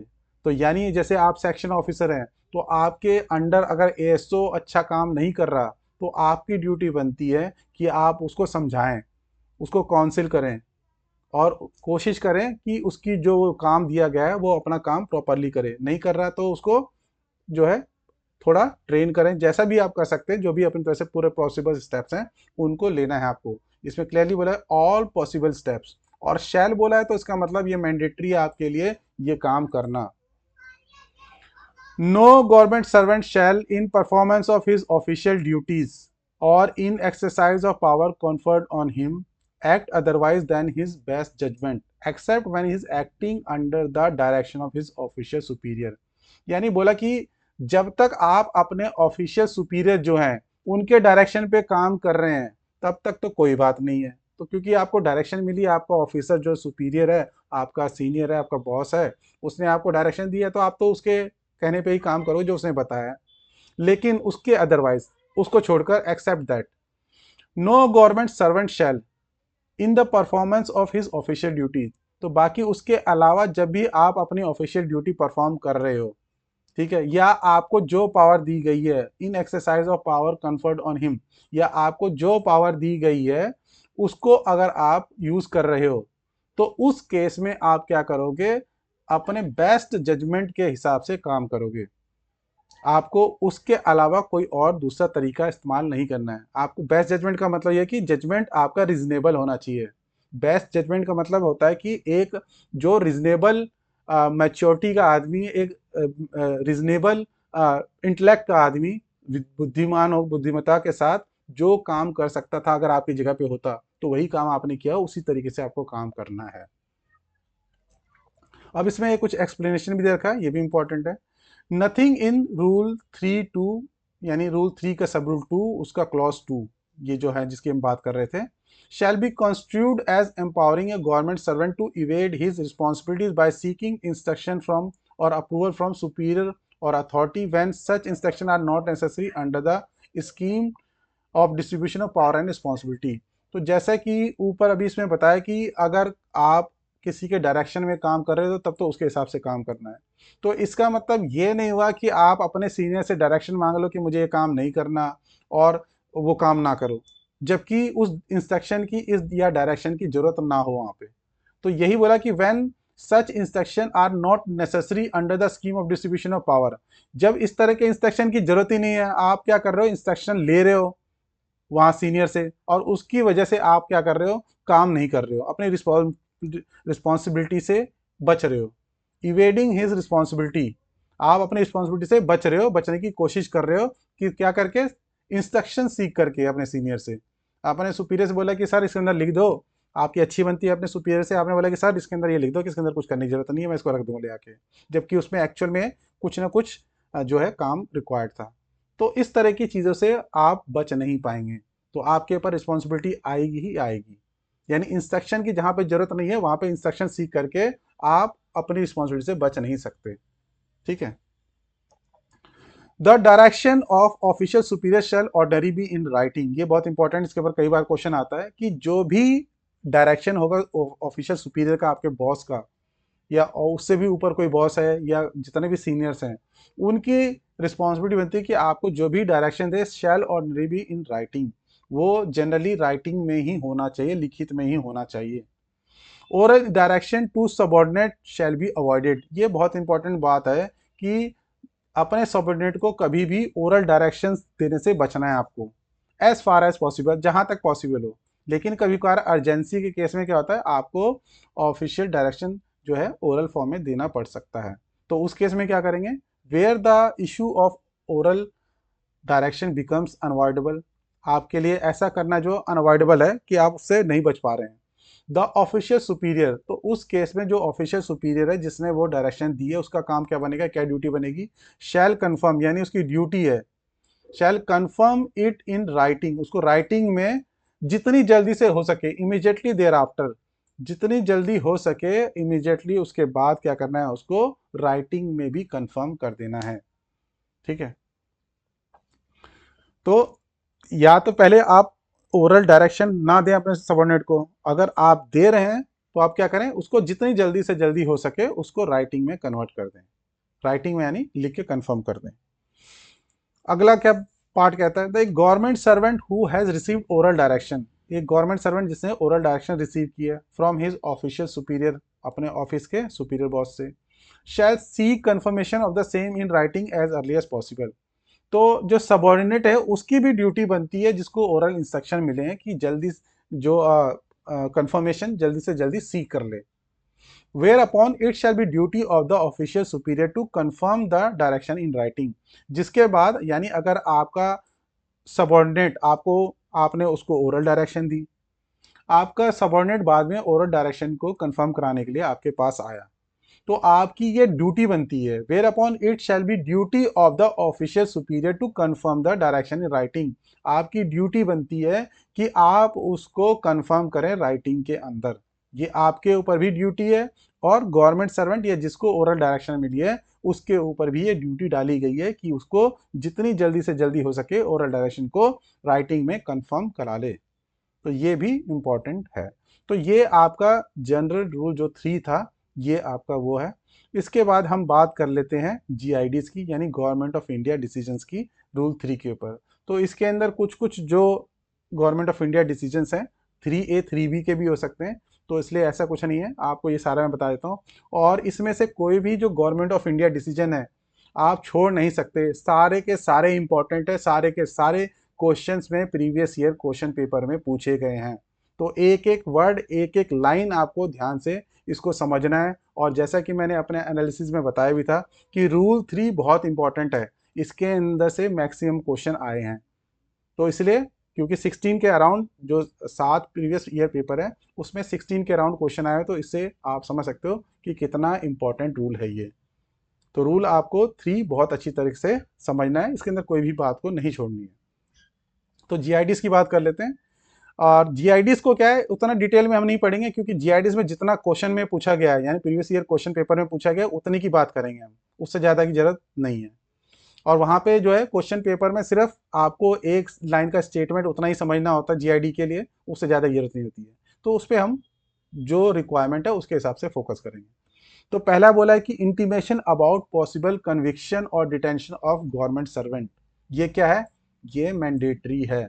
यानी अगर किसी की कन्विक्शन हो जाती है, कन्विक्शन मतलब कोर्ट के अंदर कोर्ट ने क्या है सजा सुना दी है किसी को, डिटेंशन हो जाती है यानी किसी को पुलिस ने अपने पास रख लिया है, कब्जे में रख लिया है, अरेस्ट कर लिया है, तो उन सारे केस में बोला है कि मैंडेटरी है कि आप उस केस में गवर्नमेंट को या अपने ऑफिस में इंटीमेट करें। It shall be duty of the government servant who may be convicted, जो कन्विक्ट हो भी सकता है इन क्रिमिनल कोर्ट, यानी क्रिमिनल केस के रिस्पेक्ट में बात कर रहे हैं यहाँ पे, सिविल केस की बात नहीं कर रहे, सिविल केस की नहीं है यहाँ पे बात। क्रिमिनल केस मतलब मर्डर हो गया, थेफ्ट हो गया, इस तरह की चीज़ें जो आईपीसी में डिफाइन की गई हैं। तो आईपीसी के अकॉर्डिंग अगर कोई क्रिमिनल ऑफेंस में आपको सजा मिल सकती है तो उस केस में हु में बी अरेस्टेड, या आप अरेस्ट भी हो सकते हैं, to inform his official superior, तो आपको अपने ऑफिशियल सुपीरियर, जो भी ऑफिस में आपका सुपीरियर है जिसको आप रिपोर्ट करते हैं, उसको आप बता देंगे इस फैक्ट के बारे में कि ऐसा ऐसा हो सकता है, मेरी कन्विक्शन हो सकती है, अरेस्ट हो सकती है, या इस तरह का कोई भी डिटेंशन हो सकता है, आप उसको पहले से ही बता देंगे जितना जल्दी हो सके पॉसिबल आपके लिए। And circumstances connected there with as soon as possible for him to do so, failure to do so will be regarded as suppression of material information, तो अगर आपने ऐसा नहीं किया तो ये क्या माना जाएगा, सप्रेशन ऑफ मटेरियल इंफॉर्मेशन, यानी जो ज़रूरी इंफॉर्मेशन थी जिसके बारे में आपको बताना चाहिए था आपने वो नहीं बताया। तो मटेरियल इंफॉर्मेशन, मटेरियल का मतलब कि जो इंपॉर्टेंट इंफॉर्मेशन है जो आपको बतानी चाहिए, उसका सप्रेशन हो गया, यानी आपने वो छुपा लिया, तो आपके खिलाफ क्या हो सकता है, will be liable to disciplinary action on this ground, तो इस ग्राउंड पे भी आपके जो कोर्ट में कन्विक्शन होगा आपका, आपको जो सजा मिलेगी वो तो मिलेगी मिलेगी, या आप अरेस्ट हुए तो वहाँ पे जो आपके साथ होगा वो तो होगा ही होगा, उसके अलावा आपके ऑफिस में भी क्या हो सकता है, आपके खिलाफ डिसिप्लिनरी एक्शन सीसीए रूल 1965 के तहत आपके खिलाफ जो है डिसिप्लिनरी एक्शन स्टार्ट हो सकता है। Apart from penalty for the offence made out upon conviction of government servant और the police case against government servant, तो आपके खिलाफ जो भी कन्विक्शन कोर्ट में हो रही है वो, या आपके खिलाफ जो भी पुलिस आपके खिलाफ जो है अरेस्ट के टाइम पे जो भी केस आपके साथ खिलाफ दर्ज करेगी, उसके अलावा जो है बाकी चीज़ें आपकी सीसीए रूल के अंदर आपके खिलाफ डिसिप्लिनरी एक्शन स्टार्ट हो जाएगा। सेकंड बोला कि participation in shramdan drive organise by government department, जैसे कि गवर्नमेंट डिपार्टमेंट क्या करती है, श्रमदान यानी आपसे कुछ थोड़ा बहुत काम कराने के लिए इस तरह के ड्राइव चलाती है कि भाई पार्टिसिपेट करो, आके अपना श्रम यानी कुछ वर्क करके अपना श्रम दान करो, तो इस तरह की चीज़ें जो है वो अलाउड है और इनको इनकरेज किया जाना चाहिए, ऐसा जो है डायरेक्शन है गवर्नमेंट की। तो इस तरह के जब भी ड्राइव कोई गवर्नमेंट डिपार्टमेंट करता है, प्राइवेट की बात नहीं कर रही है, आपको ध्यान में रखना है कि गवर्नमेंट की तरफ से श्रमदान का जो है ऑर्गेनाइज किया गया ड्राइव या प्राइवेट के द्वारा किया गया है, तो गवर्नमेंट कर रही है तो उसको अलाउड भी है और इंकरेज भी किया जाना चाहिए, प्राइवेट ऑर्गेनाइजेशन के लिए जो है ऐसा नहीं है। ठीक है, joining of civil defence services, जो सीडीएस है, सिविल डिफेंस सर्विस जो है वो परमिसिबल है, परमिसिबल का मतलब यानी परमिशन लेनी पड़ेगी और वो परमिट किया जाता है। परमिसिबल का मतलब यहाँ पे जो मैं वर्ड यूज कर रहा हूँ परमिसिबल, इसको ध्यान में रखना है, इसका मतलब है कि कैन बी परमिटेड, यानी ऑफिस से आपको परमिशन मिल सकती है ज्वाइन करने के लिए और परमिशन जनरली मिल जाती है। हाउएवर ए गवर्नमेंट सर्वेंट होल्डिंग की पोजीशन या की पोस्ट, अगर लेकिन कोई गवर्नमेंट सर्वेंट की पोस्ट होल्ड कर रहा है और उसको इमरजेंसी के केस में रिलीज नहीं किया जा सकता, तो उस केस में उसको परमिट नहीं किया जाएगा, यानी गवर्नमेंट डायरेक्शन दे रखा है कि उस केस में आप परमिट नहीं करो। ठीक है, joining as member of Saint John ambulance brigade, तो ये भी परमिसिबल है, परमिशन का मतलब यानी आप परमिशन मांगे तो आपको परमिशन मिल जाएगी, ये है परमिशन का मतलब, अलाउड है। ज्वाइनिंग होम गार्ड ऑर्गेनाइजेशन, तो अगर होम गार्ड ऑर्गेनाइजेशन आपको ज्वाइन करना है तो इसके लिए भी परमिसिबल है और ये इनकरेज भी किया जाना चाहिए, ये भी गवर्नमेंट ने बोला हुआ है कि आप इनकरेज करो कि होम गार्ड ऑर्गेनाइजेशन लोग ज्वाइन करें, आप उसके अंदर फैसिलिटेट भी करो, अगर कुछ ज़रूरत पड़ रही है उसको तो कुछ हेल्प भी कर सकते हो ऑफिस से, तो हेल्प भी करने के लिए बोला हुआ है ये गवर्नमेंट के ऑर्डर्स के अंदर। तो ये सब चीज़ें जो हम ब्रीफ में ही बात करेंगे क्योंकि इतना ही पूछा जाता है कि बताओ होम गार्ड जो है ज्वाइन कर सकता है नहीं कर सकता, परमिशेबल है कि नहीं है, तो उतना ही बताना है, तो उससे ज़्यादा हम इसके अंदर कोई डिटेल में डिस्कशन की जरूरत नहीं रख रहे। ज्वाइनिंग ऑफ टेरिटोरियल आर्मी, जो टेरिटोरियल आर्मी होता है वो आर्मी का ही एक तरह से एक कह सकते हैं कि जो आम पब्लिक है उनको मौका दिया जाता है कि आप टेरिटोरियल आर्मी ज्वाइन करो और जब ज़रूरत पड़े इमरजेंसी के केस में आप जो है आर्मी की तरफ से लड़ सकते हो।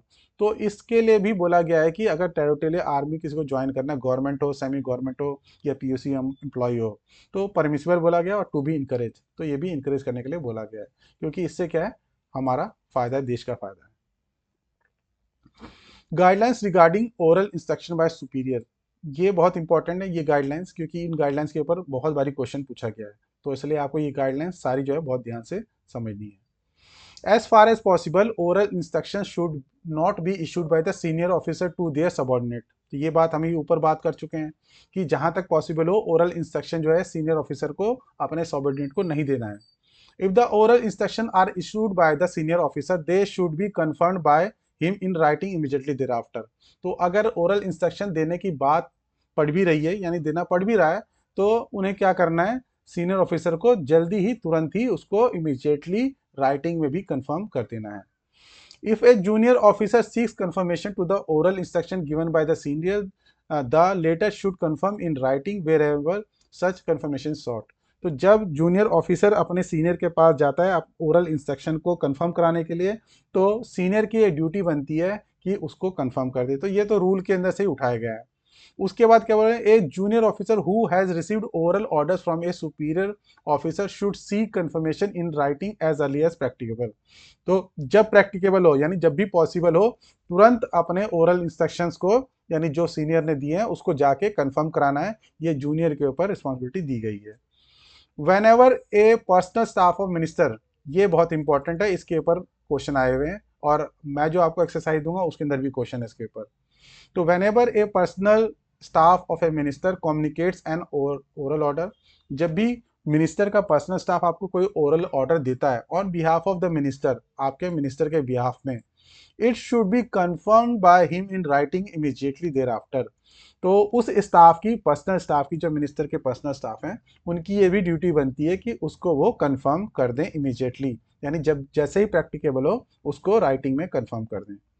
If a junior officer receives oral instruction from minister or his personal staff and the order are in accordance with the norms.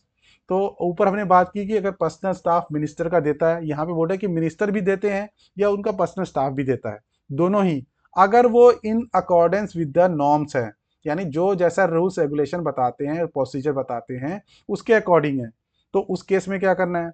जबकि नीचे वाले ने बताया कि अगर इसी तरह की इंफॉर्मेशन हो और वो नॉर्म्स के अकॉर्डिंग ना हो तो उसमें क्या करना है. ये दोनों बातें बहुत इंपॉर्टेंट है.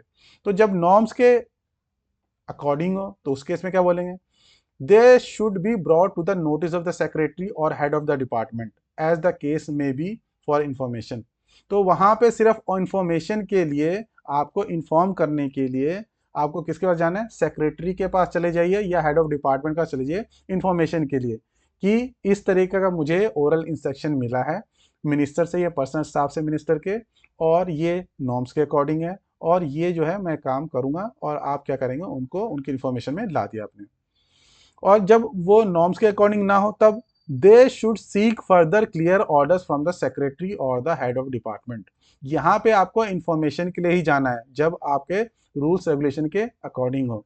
लेकिन जब रूल्स रेगुलेशन के अकॉर्डिंग ना हो तो आप क्या करेंगे, आप सेक्रेटरी से या अपने हेड ऑफ डिपार्टमेंट से लाइन ऑफ एक्शन वहां से पूछना है कि क्या आपको लेना है. उसको क्लियरली जब वो लिख देंगे stating clearly that oral instruction are not in accordance with the rules regulation norms और प्रोसीजर. तो आप क्लियरली बताओ कि जो रूल्स रेगुलेशन या नॉर्म्स है उसके अकॉर्डिंग ओरल इंस्ट्रक्शन नहीं थे, तो इसलिए आप क्लियरली मुझे बताइए कि लाइन ऑफ एक्शन क्या लिया जाएगा. ये आप वहां से पूछोगे अपने सेक्रेटरी से या हेड ऑफ डिपार्टमेंट से. तो ये दोनों इंपॉर्टेंट बात है, आपको ध्यान में रखना है. द पर्सनल स्टाफ और minister whether from organise service और अदरवाइज. तो पर्सनल स्टाफ जो मिनिस्टर का है वो ऑर्गेनाइज सर्विस हो या दूसरे तरीके से कोई भी हो, are govern by the provisions of conduct rule 1964. ये भी जो है कंडक्ट रूल से गवर्न होते हैं क्योंकि हमने पहले बात भी की थी कि जो पर्सनल स्टाफ होता है मिनिस्टर का वो भी एक सिविल पोस्ट होल्ड करता है.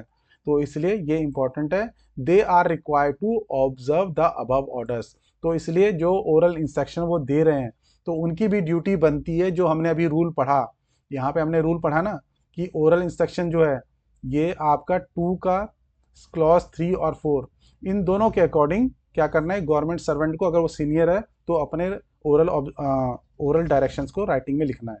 तो यही चीज़ जो है क्योंकि वो भी क्या है, पर्सनल स्टाफ जो है मिनिस्टर के, उनकी भी ड्यूटी बनती है बीइंग ए गवर्नमेंट सर्वेंट, एक सिविल पोस्ट को होल्ड करने की वजह से उन्हें भी ये रिस्पॉन्सिबिलिटी बनती है. Guidelines of for official dealing with member of parliament and state legislature. तो स्टेट लेजिस्लेचर और आप जो मेंबर ऑफ पार्लियामेंट है उनके साथ किस तरह का बिहेवियर रखना है, इसके रिगार्डिंग भी यहाँ पे कुछ गाइडलाइंस हैं, गवर्नमेंट ऑफ इंडिया डिसीजन है, तो ये भी इंपॉर्टेंट है। तो ये देख लेते हैं एक बारी। Government servant should show courtesy, आपको कर्टसी शो करनी है। Consideration to member of parliament and state legislature, तो आपके एमएलए हो या एमपी हो, दोनों को आपको क्या करना है, कर्टसी शो करना है। और कंसिडरेशन यानी उनके प्रति आप जब भी आते हैं तो आपको उनकी बातें क्या कह रहे हैं वो क्या नहीं है, उन सबको केयरफुली सुनना है, उनको सम्मान के भाव से उनके साथ पेश आना है। दे शुड कंसिडर केयरफुली और लिसन पेशेंटली, तो आप क्या करेंगे, उनको पूरी सावधानी पूर्वक सुनेंगे और उनकी बातें क्या क्या हैं वो भी समझेंगे। To what the member of parliament or state legislature may have to say, वो क्या कहना चाह रहे हैं उनकी बात समझेंगे। However they should always act according to their own best judgement, लेकिन आपको काम जो करना है, यानी मान लो उन्होंने कोई भी बात बोली, लेकिन आपको जो भी रूल्स रेगुलेशन या जिस गाइडलाइंस आपको दी गई है फॉलो करने के लिए गवर्नमेंट ऑफ इंडिया में एमओपी के अंदर, तो ये सारी फॉलो करके ही आपको और अपने बेस्ट जजमेंट के हिसाब से काम करना है। Any deviation from an appointment made with the member must be promptly explain to him to avoid any possible inconvenience, तो अगर कोई अपॉइंटमेंट मेंबर के साथ यानी इस तरह के एमपी एमएलए के साथ हुई है, उसके अंदर कोई चेंज आ गया तो आपको तुरंत उनको बता देना है ताकि उनको कोई इनकन्वीनियंस ना हो। Fresh appointment should be fixed in consultation with him, और उनके साथ अगर कोई फ्रेश अपॉइंटमेंट फिक्स करनी है तो आप उनको पहले से कंसल्ट करके उनकी कन्वीनियंस को पूछ लेंगे। An officer should be meticulously correct and courteous and rise to receive and see of the members visiting him. अगर कोई इस तरह के एमपी या एमएलए आपको विजिट कर रहे हैं तो आपकी ड्यूटी बनती है कि आप बिल्कुल करेक्ट तरीके से उनके साथ बिहेव करें और कर्टियस रहें। कर्टियस का मतलब कि आप बहुत ही विनम्र से होकर उनसे बात करेंगे। राइज टू रिसीव, उनको जब आते हैं तो आप अपनी सीट से खड़े होकर उनको रिसीव भी करेंगे और सी ऑफ भी करेंगे। ये आपको, ये चीज़ किसी किसी को लग सकती है कि ये इस तरह की क्यों रिक्वायरमेंट है, लेकिन अगर रूल्स बने हैं तो आपको फॉलो करना है इनको। Member of parliament state legislature of area, अगर आपके एरिया के कोई एमपी एमएलए हैं, should be invariably invited to public functions, तो उनको पब्लिक फंक्शंस में organise by the government department, जो गवर्नमेंट डिपार्टमेंट जो ऑर्गेनाइज कर रहे हैं उनमें बुलाना चाहिए, ये बता रहे हैं। Their subordinate offices and public undertaking under those department and intimation regarding such public meetings functions should be sent to member concerned with well in advance, तो आपको इस तरह का कोई पब्लिक फंक्शन रख रहे हैं, आपका गवर्नमेंट डिपार्टमेंट है या कोई सबऑर्डिनेट ऑफिस है या पब्लिक अंडरटेकिंग है, इस तरह का रख रहा है और उनका एरिया वो पड़ता है, मेंबर ऑफ पार्लियामेंट का एरिया है वो, यानी इलेक्टेड एरिया, उसके वहाँ से इलेक्ट हुए हैं वो, तो आपको उनको इंटीमेट करना है और इस तरह की चीज़ें वेल इन एडवांस बता देनी है। It may also be ensured that receipt of such information by the member is confirmed by official concerned.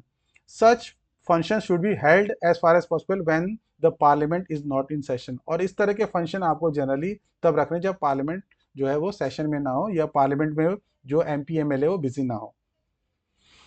Proper and comfortable seating arrangement at public function to be made as per warrant of precedence. Warrant of precedence क्या है, यानी warrant of precedence में बता रखा है कि अगर हम किसी को कहीं पे बिठा रहे हैं तो सबसे पहले किसको बिठाना है, फिर उसके बाद कौन बिठाना है, तो इस तरह से एक सीक्वेंसिंग बता रखी है।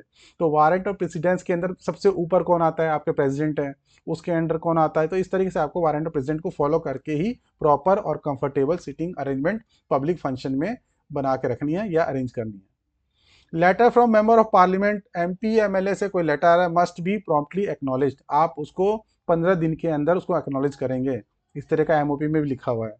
And a reply sent at appropriate level expeditiously, और एक अप्रोप्रिएट लेवल से, मिनिमम जो लेवल होता है वो अंडर सेक्रेटरी का होता है, आप मिनिमम लेवल से क्या करेंगे उसके अंदर जवाब भिजवा देंगे। अब मैं मिनिमम बोल रहा हूँ, इसका मतलब आप मैक्सिमम मत समझना। मिनिमम का मतलब कि अगर कोई भी अगर रूटीन नेचर का जवाब जाना है तो वो अंडर सेक्रेटरी भेज सकता है, लेकिन उसके अलावा अदरवाइज जो है वो सीनियर लेवल जो है वो जवाब भेजता है।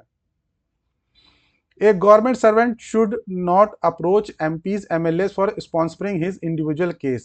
एक MP MLA के पास आप नहीं जाएंगे अपने केस के लिए पैरवी कराने के लिए, तो आपको अप्रोच नहीं करना है MP MLAs को कि बोलो कि सर मेरे लिए जो है ये मेरा इंडिविजुअल केस है, इसको थोड़ा जो है अप्रोच लगा के इसको काम करवा दीजिए, तो इस तरह की चीज़ों को मना कर रखा है। References from committee of parliament must be attended promptly, कभी कभार जो पार्लियामेंट कमेटी होती है आपको सम्मन कर लेती है, आपको बुलाती है, किसी मैटर में कुछ क्लैरिफिकेशन चाहिए होता है, तो आपको क्या करना है वहाँ पे, ये बारे में बता रहे हैं यहाँ पे। A senior officer at the level of joint secretary or equivalent should be charge with the responsibility for ensuring this. तो किस तरीके से प्रॉम्प्टली अटेंड करना है इस तरह के रेफरेंसेस को, एक जॉइंट सेक्रेटरी लेवल के मेंबर को वहाँ पे इंचार्ज बनाया जाएगा और वो देखेगा कि इस तरह के काम को कैसे हैंडल करना है। तो यहाँ पे उसको इंचार्ज बनाया गया है, उसकी रिस्पॉन्सिबिलिटी रखेगी कि किस तरीके से आप रेफरेंसेस को डील करेंगे, उसके बारे में आपको जॉइंट सेक्रेटरी बताएगा। The officer should not ignore telephonic messages left for him by the member of parliament, state legislature in the absence, and should try to contact at earliest possible consult MP और MLA. यानी अगर आप office में नहीं है, आपके लिए कोई टेलीफोनिक मैसेज आ गया, छोड़ा गया है एमपी और एमएलए की तरफ से, तो आपको उसको क्या करना है, तुरंत सुनना है और आपको कांटेक्ट करना है उनको, एमपी और एमएलए को, और बताना है, उनसे बात करनी है जो भी उनकी चीज़ें रही होंगी जिसके बारे में वो बात करना चाह रहे थे। 9th है आपका participation of government servant in proselytization. Proselytization का मतलब है यानी धर्मांतरण। तो इस तरह की चीज़ों में आपको इन्वॉल्व नहीं होना है। टू कन्वर्ट टू और attempt to convert someone from one religion to opinion और बिलीफ अनदर टू अनदर। तो किसी का रिलीजन, बिलीफ या ओपिनियन को चेंज कराने के लिए कोशिश करना, ये आपको ड्यूटी नहीं है, आपको ये काम नहीं करना है। तो पार्टिसिपेशन इन प्रोसेटिलाइजिंग एक्टिविटीज़ और डायरेक्ट और indirect use of official position. तो अपनी डायरेक्ट इंडायरेक्ट पोजीशन को यूज़ करके आप किसी तरह से धर्मांतरण या किसी और तरीके, किसी रिलीजियस या बिलीफ ओपिनियन को चेंज करने का काम आपको नहीं करना है। May be treated as good and sufficient reason for taking disciplinary action. तो इसके लिए आपके खिलाफ डिसिप्लिनरी एक्शन भी हो सकता है। Improper maintenance of his family by the government servant. अगर कोई गवर्नमेंट सर्वेंट अपनी फैमिली को प्रॉपरली मेंटेन नहीं करेगा तो उसके लिए भी उसके खिलाफ डिसिप्लिनरी एक्शन हो सकता है। तो government servants expected to maintain a decent standard of conduct in his private life. एक गवर्नमेंट सर्वेंट से ये एक्सपेक्ट किया जाता है कि वो अपने प्राइवेट लाइफ में भी एक डिसेंट स्टैंडर्ड मेंटेन करेगा। Departmental action can be taken against him for neglecting his family, wife family which amount to unbecoming of government servant. तो ये भी ध्यान रखना है कि ये unbecoming of a government servant माना जाएगा अगर कोई अपनी फैमिली को नेग्लेक्ट करता है तो नोटिंग ड्राफ्टिंग में भी इस तरह के एक दो क्वेश्चन आए हुए जहाँ पे ये आया था कि एक गवर्नमेंट सर्वेंट है, वो अपनी फैमिली को नेग्लेक्ट कर रहा है, तो वहाँ पे आप अनबिकमिंग ऑफ गवर्नमेंट सर्वेंट का भी ये जो GID है इसको कोट कर सकते हैं। However, if a legal proceeding for claim of maintenance is pending in court of law, it would not be correct for government to take action against government servant on this ground, as it may be constituted by court as its contempt। वो कह रहा है कि लेकिन अगर कोई legal proceeding चल रही है कोर्ट ऑफ लॉ के अंदर, लीगल प्रोसीडिंग का मतलब कभी क्या होता है ना, फैमिली डिस्प्यूट हो जाता है हस्बैंड और वाइफ के बीच में, और उस केस में वाइफ जो होती है मेंटेनेंस मांग लेती है। तो वही बता रहा है कि अगर कोई मेंटेनेंस का केस चल रहा है कोर्ट ऑफ लॉ के अंदर, तो उस केस में गवर्नमेंट सर्वेंट के खिलाफ आप क्या करेंगे, इस तरह की जो एक्शन है वो नहीं लेंगे। क्यों? उससे क्या हो सकता है कि कोर्ट अपना कंटेम्प्ट मान सकती है कि भाई मैं इस केस को अभी सुन रहा हूँ और ये जो गवर्नमेंट है वो अभी क्या कर रही है, उसी बेसिस पे जो है वो डिसिप्लिनरी एक्शन ले रही है। तो उस केस में आपको वेट करना है, जब कोर्ट का जो मैटर है वो खत्म हो जाएगा उसके बाद आपको कोई कार्रवाई करनी है। तो लेकिन मेन जो मुद्दा इसमें है वो क्या है कि अगर कोई अपनी फैमिली को प्रॉपरली मेंटेन नहीं कर रहा तो वो unbecoming of a government servant की कैटेगरी में आ जाएगा, उसके वॉयलेशन में आ जाएगा। Government servants role in eradication of untouchability. ये सब जानते हैं कि हमारे कॉन्स्टिट्यूशन में बोला है कि अनटचेबिलिटी जो है अबॉलिश की जानी चाहिए या कर दी गई है।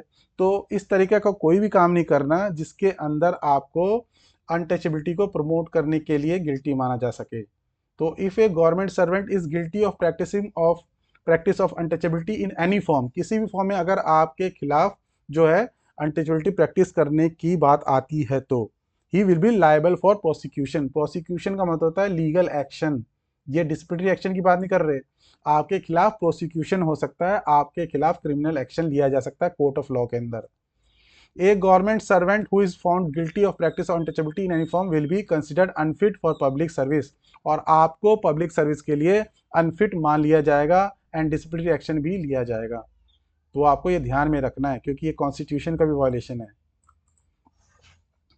Acting in discourteous manner for adopting dilatory tactics in dealing with the public, अगर आप पब्लिक के साथ डील कर रहे हैं तो आपको डायलेटरी टैक्टिक्स, डायलेटरी का मतलब डिले करने वाली टैक्टिक्स को नहीं इस्तेमाल करना है। और डिसकर्टियस यानी आप ऐसे रूड होके या रफ बिहेवियर या रफ मैनर में बात नहीं करनी है। If a complaint is received against any government servant that he acted in discourteous manner, अगर किसी गवर्नमेंट सर्वेंट के खिलाफ ये कंप्लेंट आई कि वो उसने डिसकर्टियस मैनर में यानी रूड होके या गलत तरीके से बात की है, अडॉप्टेड डायलेटरी टैक्टिक्स, डायलेटरी मतलब उसने डिले करने की टैक्टिक्स इस्तेमाल कर रहा है ताकि कुछ पैसे कमा सके, या कुछ दूसरे तरीके से भी, मान लो पैसे भी नहीं वो लेना चाहता लेकिन क्या कर रहा है, डिले करता जा रहा है, आज नहीं करूँगा, कल करूँगा, कल नहीं करूँगा, परसों करूँगा, और उस वजह से जो वो डिले होता जा रहा है।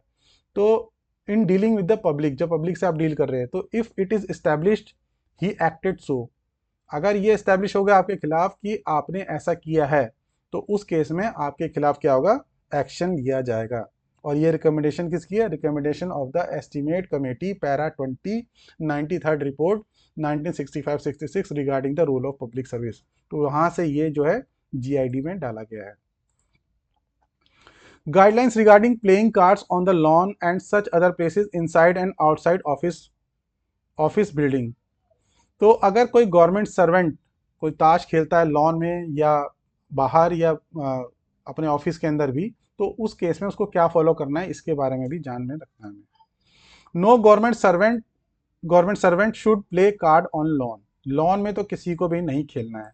And such other places inside outside the office building, और ऐसे इस तरह के किसी भी प्लेस पे, as also on the lawn of the traffic island and roundabouts located busy rough through close to the various office प्रोमाइसेस।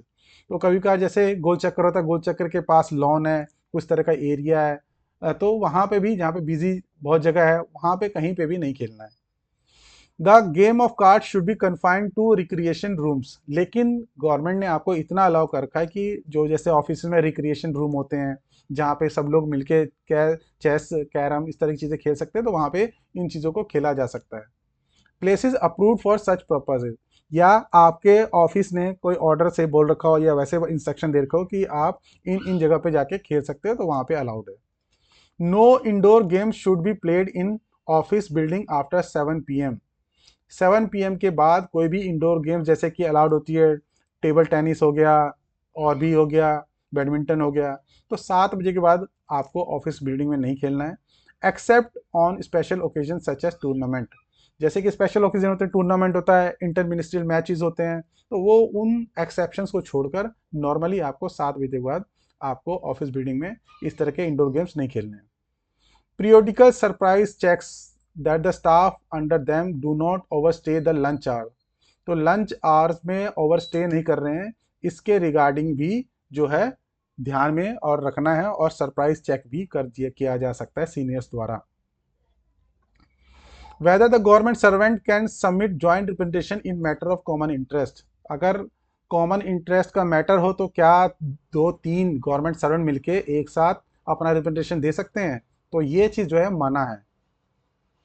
It has been held that making of joint representation by government servant has been viewed subversive of discipline, तो इस तरह से माना गया इसको कि discipline का ये वायलेशन है। तो हर एक गवर्नमेंट सर्वेंट को क्या करना है, should do so separately in his own name. तो अगर आपको कोई 10 गवर्नमेंट सर्वेंट को भी अगर एक ही बात बोलनी है, एक ही रिप्रेजेंटेशन देनी है, तो वो सब अपने इंडिविजुअली अपने अपने नाम पे करेंगे, सबको अलग अलग करना है, उनको एक साथ नहीं दे सकते, ये मना कर रखा है, और इसको क्या माना जाएगा, डिसिप्लिन का वायलेशन माना जाएगा और खिलाफ में एक्शन भी होगा। Disciplinary action for act done in previous और अर्लियर एम्प्लॉयमेंट, तो अगर किसी ने अपने प्रीवियस एम्प्लॉयमेंट में या एम्प्लॉयमेंट में आने से, गवर्नमेंट सर्विस में आने से पहले भी कोई काम किया है, तो एक क्वेश्चन ये भी बहुत बारी पूछा जाता है, क्या उसके खिलाफ एक्शन हो सकता है, तो उसके खिलाफ भी एक्शन लिया जा सकता है। अगर पुराने सर्विस के अंदर या पिछले गवर्नमेंट सर्वेंट बनने से पहले भी उसने कुछ इस तरह का मिसकंडक्ट किया है, तो उसके लिए भी किया जा सकता है, ऐसा एक कोर्ट केस में भी कई बार सुप्रीम कोर्ट ने बोला है। तो provision of rule 11, provision of rule 11 जहाँ पे आपके माइनर और मेजर पेनल्टीज जो है डिफाइन की गई है CCA रूल के अंदर, उसकी बात कर रहे हैं। Which invites the imposition of penalties on government servant for good and sufficient reason. तो उसमें बोला गया है कि अगर गुड और सफिशिएंट रीजन है तो उसके खिलाफ, किसी भी गवर्नमेंट खिलाफ के साथ के खिलाफ जो है मेजर या माइनर पेनल्टी उसके ऊपर इम्पोज की जा सकती है। तो क्योंकि उसके अंदर ये लिखा हुआ है कि किसी भी गुड और सफिशिएंट रीजन के लिए जो है मेजर या माइनर पेनल्टी इम्पोज की जा सकती है, तो ऐसा कोई भी मनाही नहीं है कि गवर्नमेंट सर्विस में आने के बाद ही जो काम किए उसके लिए ही डिसिप्लिनरी एक्शन होता है। तो ये सफिशिएंट है कि adequate authority for taking action against the government servant in respect of misconduct committed before the employment. तो एम्प्लॉयमेंट से पहले भी अगर कोई काम हुआ है जो गुड और सफिशिएंट रीजन देता है एक्शन लेने के लिए, तो हम एक्शन ले सकते हैं। ये गवर्नमेंट ऑफ इंडिया ने बताया है। If the conduct was such, अगर कंडक्ट इस तरीके था, as has rational connection with the present employment and render him unfit and unsuitable for continuing in service, तो जिसकी वजह से उसके मिसकंडक्ट को देखते हुए उससे ऐसा लगता है कि उसको सर्विस में नहीं रख सकते हैं, तो उस एक्शन के लिए हम क्या कर सकते हैं, उसके खिलाफ डिसिप्लिनरी एक्शन ले सकते हैं। और उस तरह का एक्ट जो प्रीवियस एक्ट में है एम्प्लॉयमेंट में है वो भी अलाउड नहीं है। Duty of supervisory officer for ensuring the integrity and devotion of duty, तो ये भी हम पढ़ चुके हैं कि रूल 3.2 का 1 जो था उसके अंदर ये सुपीरियर की ड्यूटी बनती है कि जो भी अपना जूनियर है उसकी इंटीग्रिटी और डिवोशन के बारे में भी ध्यान रखे और कोशिश करे नेसेसरी स्टेप्स ले जिससे उसकी इंटीग्रिटी और डिवोशन की ड्यूटी जो है मेंटेन रहे अपने सबॉर्डिनेट की। Elimination of cases of trivial nature, लेकिन जो ट्रिवियल नेचर के केसेस है, ट्रिवियल मतलब छोटे मोटी कोई बात होगी, ये नहीं कि उसके खिलाफ आपने छोटी मोटी कोई बात है उसके खिलाफ भी आप क्या कर रहे हैं, डिसिप्लिनरी एक्शन लेने के लिए हमेशा तैयार रहते हैं। तो कह रहे हैं कि ये तो इंपॉर्टेंट है कि किसी का कंडक्ट जो है इंपॉर्टेंट इस तरह से रहे कि वो अनबिकमिंग ऑफ गवर्नमेंट सर्वेंट ना रहे, लेकिन जो छोटी मोटी चीज़ें हैं उसको आप इग्नोर कर सकते हैं। तो when action is taken under rule 3.1, यानी इस जो भी जनरल वाला चल रहा है उसके अंदर, particularly on the grounds of unbecoming conduct special care should be taken to eliminate cases of trivial nature. तो ट्रिवियल या छोटे मोटे केसेस जो उसको आपको इग्नोर करना है, ये भी गवर्नमेंट ने हिदायत दी हुई है। Supervisory officer should look into the matter during the periodic inspection and ensure that disciplinary proceeding under Rule 3 are not initiated on grounds which are unjustified। तो जो unjustified grounds हैं उसके अंदर आपको एक्शन नहीं लेना है, सिर्फ जब सफिशिएंट ग्राउंड हो और कुछ ऐसा मिसकंडक्ट हो जो ट्रिवियल नेचर का ना हो, छोटा मोटा ना हो, उसमें ही आपको एक्शन लेना है। Need to maintain independence and impartiality of government servant in the discharge of their duties. तो एक गवर्नमेंट सर्वेंट को क्या करना है, इम्पार्शियलिटी और इंडिपेंडेंस मेंटेन करनी है। तो ये एक सिंपल सी बात है, ये हमने पहले डिस्कस कर लिया था, उसको हम ज़्यादा डिटेल की बात नहीं करते। ये इंपॉर्टेंट है। Prior permission required by government servant for leaving his headquarter और स्टेशन। जब भी आप अपने हेडक्वार्टर को छोड़ते हैं, हेडक्वार्टर का मतलब जैसे आप दिल्ली में जॉब कर रहे हैं और दिल्ली से बाहर जा रहे हैं, तो आप क्या करेंगे, आपको परमिशन लेके ही जाना है, आप इंटीमेशन दे के जाएंगे, परमिशन लेके जाएंगे कि मुझे जो है आउट ऑफ स्टेशन जाना है।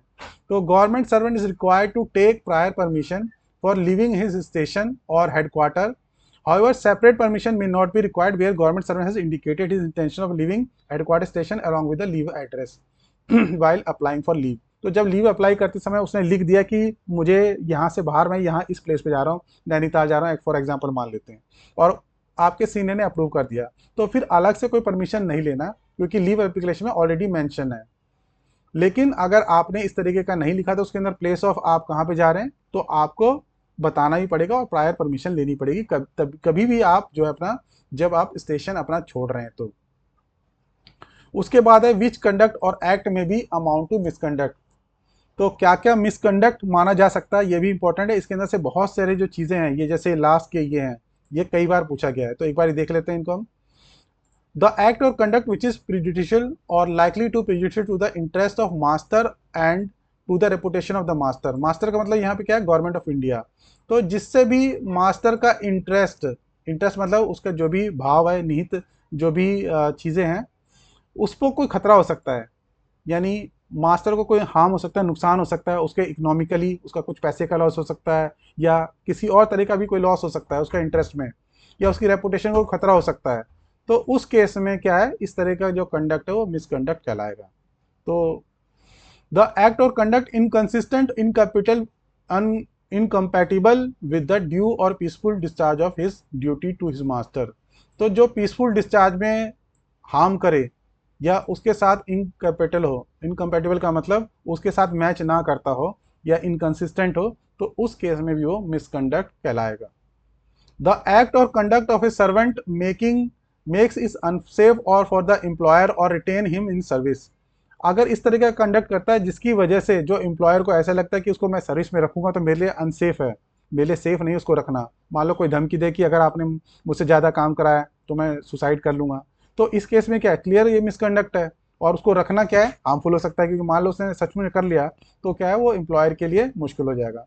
तो इस तरह की चीज़ें जो है वो मिसकंडक्ट में काउंट होंगी।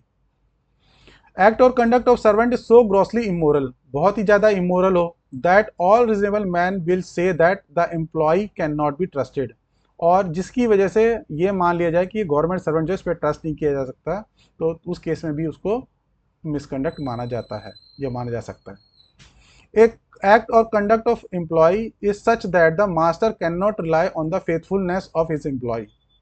तो किसी एम्प्लॉय का अगर कंडक्ट इस तरीके का है कि मास्टर उसका विश्वास ही नहीं कर पाएगा उसकी फेथफुलनेस के ऊपर, वफादारी के ऊपर, यानी मान लो सपोज ऐसा लगे कि नहीं इसके पास मैं कोई रिस्पॉन्सिबिलिटी नहीं दे सकता, तो फिर उसको रखने का कोई फ़ायदा नहीं रह जाएगा। तो इसलिए उस केस में भी क्या है, जो है मिसकंडक्ट माना जाएगा उस तरह के एक्ट को जिसकी वजह से जो है उसके ऊपर ट्रस्ट नहीं किया जा सकता। The act or conduct of employee is such as to be open before his temptation for not discharging his duties properly. उसका कंडक्ट इस तरीके से हो कि ये उसको टेम्पटेशन हो, open before him temptation for not discharging his duty properly, जिसकी वजह से ऐसी उसको लालच आ रहा है, जिसकी वजह से उसका कंडक्ट इस तरीके का है जिसकी वजह से उसको ऐसा लालच आ रहा है कि वो अपनी ड्यूटी को पूरी प्रॉपर तरीके से नहीं कर पा रहा है। तो इस तरह की चीज़ों में भी उसको मिसकंडक्ट माना जा सकता है, ऐसे कंडक्ट को जिससे वजह से उसको ऐसा लालच आ रहा है कि वो उसकी ड्यूटी को, अपनी ड्यूटी को सही तरह से परफॉर्म ना करे। If the servant is abusive, अगर गवर्नमेंट सर्वेंट क्या है वो अब्यूसिव है, disturb the peace at the place of his employment, जो प्लेस ऑफ एम्प्लॉयमेंट जहाँ पे वो काम कर रहा है वहाँ के पीस को, वहाँ के सद्भाव को बिगाड़ता है, अब्यूसिव भी है, उस केस को भी हम क्या करेंगे, मिसकंडक्ट के केस में ट्रीट करेंगे। If he is insulting and insubordinate to the degree as to be incompatible with the continuance of relation with master and servant, तो अगर वो क्या है, इंसल्टिंग भी है, बेइज्जती करता है, और साथ के साथ क्या है उसका इनसबॉर्डिनेशन, इनसबॉर्डिनेशन का मतलब यानी जो काम उसको दिया जाता है उसको मना इस तरीके से करता है, ये नहीं मानता है, और उसकी वजह से क्या है, मास्टर और सर्वेंट का जो रिलेशन है उसको कंटिन्यू किया सकता है या उसके खिलाफ जाता है, तो उस केस में भी उसको रखने का कोई फ़ायदा नहीं है और उसको भी मिसकंडक्ट में ट्रीट किया जाता है।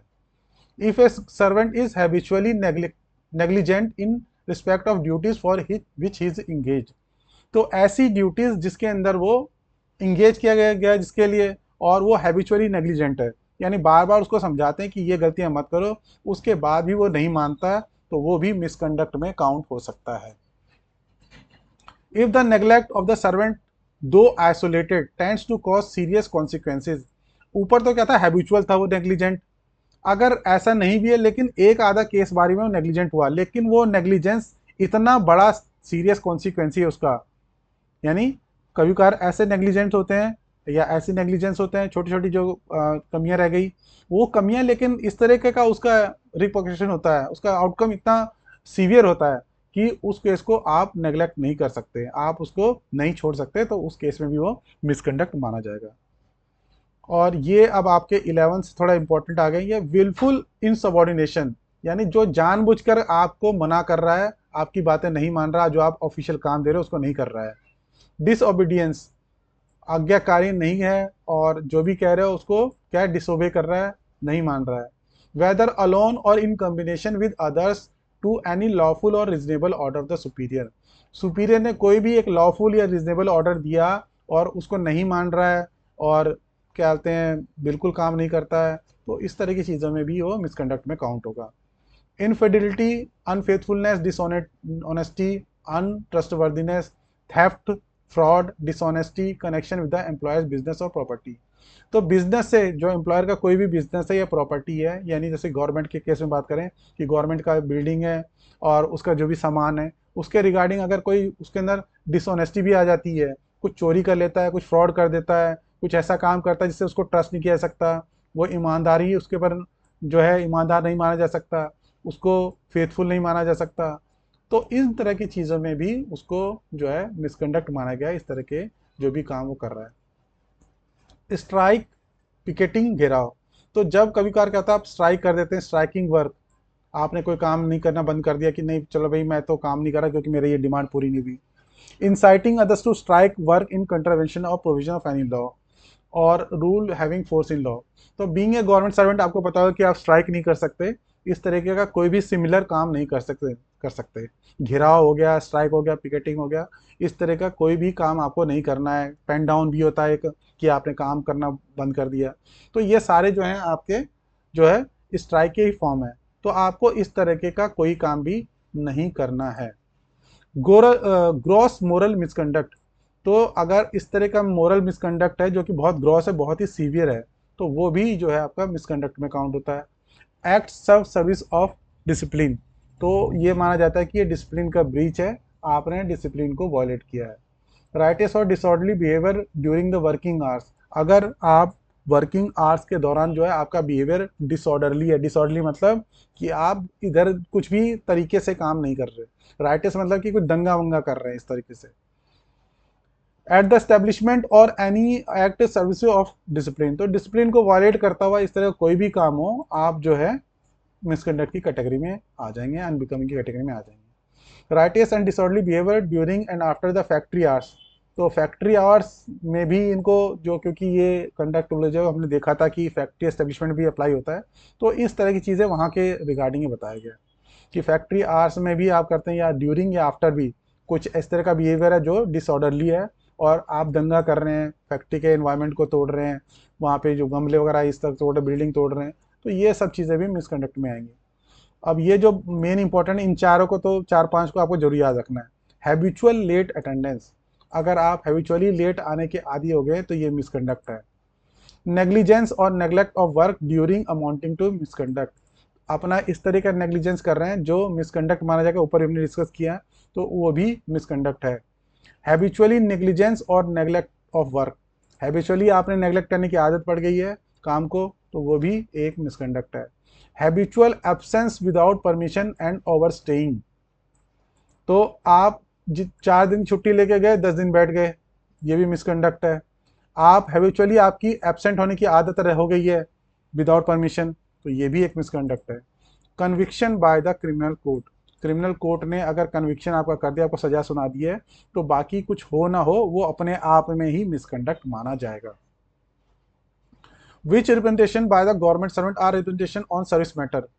किन किन रिप्रेजेंटेशन को रिप्रेजेंटेशन ऑन सर्विस मैटर माना जाएगा, इसके बारे में यहाँ पे देख लेते हैं। तो representation complaint regarding non payment of salary और अलाउंसेज और अदर ड्यूज। अगर नॉन पेमेंट ऑफ सैलरी है या अलाउंसेज या ड्यूज है, तो उसको रिप्रेजेंटेशन ऑन सर्विस मैटर माना जाता है। ये क्वेश्चन क्यों है, ये कंडक्ट रूल से में ये इसका क्या काम है? तो इसका काम ये कि कई बार ये क्वेश्चन आता है कि किन रिप्रेजेंटेशन को जो है रिप्रेजेंटेशन ऑफ सर्विस मैटर माना गया है, तो इस वजह से ये जीआईडी में आता है, इसलिए मैंने आपको ये बता दिया यहाँ पे। तो एक तो आपका non payment of salary, allowances या ड्यूज हो गया, तो वो भी रिप्रेजेंटेशन ऑन सर्विस मैटर माना जाता है, उसके रिगार्डिंग अगर आप क्या कर रहे हैं, रिप्रेजेंट कर रहे हैं। तो representation on other service matter, इसके रिगार्डिंग, इससे रिलेटेड है, इन्हीं चीज़ों से रिलेटेड अगर कुछ और मिलता जुलता भी कर रहे हैं, तो वो भी रिप्रेजेंटेशन ऑफ सर्विस मैटर माना जाएगा। Representation against the order of immediate superior official superior authority. अपने ऑफिशियल सुपीरियर अथॉरिटी का कोई भी ऑर्डर है, उसके अगेंस्ट अगर आप रिप्रेजेंट कर रहे हैं, तो वो भी क्या है, वो भी रिप्रेजेंटेशन ऑन सर्विस मैटर है। Appeal and petition under statutory rules and orders such as CCA rule. अगर सीसीए रूल के तहत जैसे आप अपील करते हैं, कोई पिटिशन डालते हैं, या किसी भी स्टैट्यूटरी रूल के अंदर, स्टैट्यूटरी रूल क्या होता है कि जो आपको एक्ट के, किसी एक्ट के तहत पावर देके रूल्स बनाए गए हैं। जैसे कि पहले भी मैंने एग्जांपल दिया था, जैसे आरटीआई एक्ट है, वो एक्ट है अपने आप में, उसके अंदर पावर दे रखी गवर्नमेंट को कि वो रूल्स बना सकते हैं कि किन किन ऑर्गेनाइजेशन को एग्जेम्प्टेड रखना है या नहीं रखना है। तो वो भी क्या है, एक तरह से जो है स्टैट्यूटरी रूल्स हैं। तो इसी तरह के स्टैट्यूटरी रूल्स के अंदर अगर आप कोई अपील कर रहे हो, कोई पिटिशन डाल रहे हो, जैसे कि सीसीए रूल के अंदर भी आप करते हैं, तो वो क्या माना जाएगा, वो भी सर्विस से रिगार्डिंग रिप्रेजेंटेशन माना जाएगा। सर्विस से रिगार्डिंग रिप्रेजेंटेशन मानने का क्या फ़ायदा है कि इसके अंदर आप एक पर्टिकुलर जो है रूल्स को फॉलो करके अपनी चीज़ों को रिप्रेजेंट कर सकते हो, ये फ़ायदा है। Bypassing the prescribed channel of representation and writing directly to the higher function is total ignoring the prescribed channels। तो अगर आप क्या कर रहे हो, जो भी प्रिस्क्राइब्ड चैनल रिप्रेजेंटेशन को देने का उसको बाईपास कर रहे हो और डायरेक्टली हाई ऑफिशियल को या फंक्शनरी को दे रहे हो अपना रिप्रेजेंटेशन, तो उसको क्या माना जाएगा, उसको वायलेशन माना जाएगा। और उसे वायलेशन किसका माना जाएगा, unbecoming of a government servant माना जाएगा। तो if a government servant which wishes to press a claim or seek redressal of a grievance in any matter connected with his service rights or condition, तो अपने service right या condition से related अगर कोई भी आप रिप्रेजेंटेशन देना चाहते हो, कोई आप चीज़ क्लेम कर रहे हो, तो प्रॉपर कोर्स आपके लिए ये होगा कि आप अपने इमीडिएट सुपीरियर को, ऑफिशियल सुपीरियर को ये चीज़ दें या हेड ऑफ ऑफिस को दें, और सच अथॉरिटी जो लोएस्ट लेवल पे कॉम्पिटेंट बनाई गई है। अगर आपने डायरेक्टली हायर अथॉरिटी को बाईपास करके दे दिया चैनल को, ठीक है, तो उस केस में क्या माना जाएगा, need to be viewed seriously, उसको सीरियसली लिया जाएगा, as it can be construed as unbecoming of a government servant, unbecoming conduct माना जाएगा। और उसको रूल 3(1) जो कि अनबिकमिंग ऑफ गवर्नमेंट सर्वेंट है, ये आपको रूल भी याद रखना है। ये जो है अनबिकमिंग ऑफ गवर्नमेंट सर्वेंट है, यहाँ पे आपके रिमेंबर करने के लिए मैंने यहाँ पे लिख भी दिया है, ये अनबिकमिंग ऑफ गवर्नमेंट सर्वेंट का वायलेशन माना जाएगा। ठीक है, तो यहाँ तक तो आपके ये रूल 3 से रिलेटेड थे। ये एक दो मैंने एक्स्ट्रा डाल दिए क्योंकि क्वेश्चन में कभी कभार, क्योंकि क्वेश्चन जो फ्रेम होता है वो ऐसा देख के नहीं फ्रेम होता कि मुझे रूल 3 में से ही बनाना है, वो 3, 4, 5, 6 किसी के भी स्टेटमेंट को उठा के बना सकते हैं। तो इसलिए ये 2 स्टेटमेंट जो है आपके यूज़ हो रहे थे क्वेश्चन के अंदर आपके असाइनमेंट में, तो इसलिए भी मैंने इसको यहाँ पे ही बता दिया। Becoming a member of Sanyukt Sadachar समिति, संयुक्त सदाचार समिति के मेंबर बनने के लिए क्या परमिशन लेनी पड़ेगी, नहीं लेनी पड़ेगी, इसकी बात है। तो यहाँ पे परमिशन नॉट रिक्वायर्ड, परमिशन की जरूरत नहीं है। ये क्या है, ये एक non political non sectarian character की संयुक्त सदाचार समिति है। कहने का मतलब ये है कि ये पॉलिटिकल नहीं है, तो इसलिए पॉलिटिकल नहीं है तो इसलिए यहाँ पे जो है जा सकते हैं और इसके अंदर पार्टिसिपेट कर सकते हैं। Government service free to join समिति, इस समिति को ज्वाइन करने के लिए फ्री है। अगर क्या है, अगर उसका एसोसिएशन जो इस समिति के साथ है वो उसके यहाँ पे नॉर्मल ऑफिशियल ड्यूटीज़ में कोई भी खतरा नहीं डालता, या उससे उसकी ड्यूटी जो है ऑफिशियल ड्यूटी में कोई फ़र्क नहीं पड़ता, कोई हैम्पर नहीं करता, तो वो ज्वाइन कर सकता है। एक तरह से जनरली यानी परमिशन की रिक्वायरमेंट नहीं है, वो ज्वाइन कर सकता है। तो इसमें ये बता रखा है कि संयुक्त सदाचार समिति जो है वो एक नॉन ऑफिशियल है, नॉन पॉलिटिकल है, नॉन सेक्टेरियन ऑर्गेनाइजेशन है, और ऑब्जेक्ट उसका क्या है कि सोशल और मोरल क्लाइमेट बनाना जिससे एंटी सोशल और करप्ट प्रैक्टिसेस जो है उसको ख़त्म किया जा सके। तो ये बस इतनी सी इसके बारे में ऑब्जेक्टिव है। ऑब्जेक्टिव से समझ में आता है कि यहाँ पे तो अलाउ होना चाहिए। Acceptance of membership of book clubs run by foreign agencies, तो अगर क्योंकि फॉरेन एजेंसी का जहाँ पे भी नाम आ जाए ये तो मान के चलिए कि वहाँ पे आपको परमिशन लेनी पड़ेगी, उसी के बाद कुछ कर पाएंगे। तो प्रायर परमिशन इज रिक्वायर्ड, तो यहाँ पे प्रायर परमिशन क्या है, वो उसकी जरूरत है। तो ये आपका रूल 3 का एंड हो गया और इसके अंदर जीआईडी भी आ गया। अब 3 और 3 भी फटाफट बात कर लेते हैं। 3A क्या कहता है, नो गवर्नमेंट सर्वेंट शैल, कोई भी गवर्नमेंट सर्वेंट जो है in performance of his official duty act in discourteous manner, तो जब वो ऑफिशियल ड्यूटी परफॉर्म कर रहा है तो डिसकर्टियस मैनर में बात नहीं करेगा, यानी हमेशा रिस्पेक्ट के साथ और कर्टिसी के साथ बात करेगा। In his official dealing with the public और अदर एडॉप्ट पब्लिक और अदरवाइज एडॉप्ट डायलेक्ट्री टैक्टिक्स, कभी भी अपनी ऑफिशियल डीलिंग के अंदर जब पब्लिक से डील कर रहा है या अदरवाइज भी या दूसरे सिनेरियो में भी डायलेक्ट्री डिले करने वाली टैक्टिक्स को इस्तेमाल नहीं करेगा। Wilfully cause delay in disposal of work assign to him, उसको जो भी काम असाइन किया गया है उसको क्या करता है, उसके अंदर भी डिले नहीं करेगा। तो ये भी उसके ऊपर रिस्पॉन्सिबिलिटी डाली गई है। रूल 3B क्या कहता है, ऑब्जर्वेंस ऑफ गवर्नमेंट पॉलिसीज, की गवर्नमेंट की पॉलिसीज को हमेशा फॉलो करनी है। 3A क्या था, प्रॉम्प्टनेस एंड कर्टसी, यानी हमेशा प्रॉम्प्ट यानी तुरंत काम करना है और कर्टसी के साथ काम करना है। इसके अंदर बताया कि गवर्नमेंट की पॉलिसी को फॉलो करना है। तो कब फॉलो करना है, every government servant shall all the times, उसे 24 घंटे ही गवर्नमेंट की पॉलिसी को फॉलो करना है। Act in accordance with the government policies regarding act age of marriage. तो ये जो गवर्नमेंट पॉलिसीज है स्पेसिफिकली किसके बारे में पॉलिसी को फॉलो करना है, वो क्या है, एज ऑफ मैरिज, यानी मैरिज की जो भी प्रिस्क्राइब्ड एज है 21 ईयर्स या जो भी है, तो उसके अंदर उसी को फॉलो करना है। प्रिजर्वेशन ऑफ एनवायरनमेंट, एनवायरनमेंट की प्रिजर्वेशन के लिए काम करना है। Protection of wild life, wild life को प्रोटेक्ट करना है। कल्चरल हेरिटेज, और कल्चरल हेरिटेज को भी प्रोटेक्ट करना है, यानी हमारे अगर कोई पुराना जो भी चीज़ें हैं तो उसको वहाँ पे जब जाते हैं, कई लोग क्या करते हैं उस पर नाम लिख देते हैं खोद के, तो इस तरह की चीज़ें जो है वो इसके अगेंस्ट जाता है, ये भी एक मिसकंडक्ट में आ सकता है। तो ये सब चीज़ें जो है ध्यान में रखनी है। अगर आप आर्टिकल 51A देखेंगे कॉन्स्टिट्यूशन का, जो कि आपका ड्यूटी बता रखा है, जो भी सिटीजन है उनकी ड्यूटीज़ बता रखी है। अगर मैं दिखाना चाहूँ तो आपको दिखाता हूँ फंडामेंटल जो ड्यूटीज़ हैं आपकी। इसमें अगर आप देखेंगे सी के अंदर, ई के अंदर, एफ के अंदर ये सारी बातें ही बताई गई है कि आपको सॉवरेंटी, यूनिटी, इंटीग्रिटी को बचा के रखना है। ये आपकी जो है एक फंडामेंटल ड्यूटी कॉन्स्टिट्यूशन में दी गई है। तो वहाँ से ही ये ड्यूटीज़ आपके कंडक्ट रूल में भी आई है। और इसी तरीके से जो है ये देखिए, renounce practice derogatory to the dignity of women, ये सब चीज़ें जो है आपकी कंडक्ट रूल में भी है। इसी तरह से आपको कल्चर बचाना है, तो ये भी दिया हुआ है आपका। और इसी तरह से आपको नेचुरल एनवायरनमेंट जो है उसको बचाना है, ये भी दिया हुआ है। फॉरेस्ट हो गया, लेक हो गया, रिवर्स हो गया, तो ये सारी चीज़ें जो है वो यहाँ से उठाई गई हैं। ठीक है।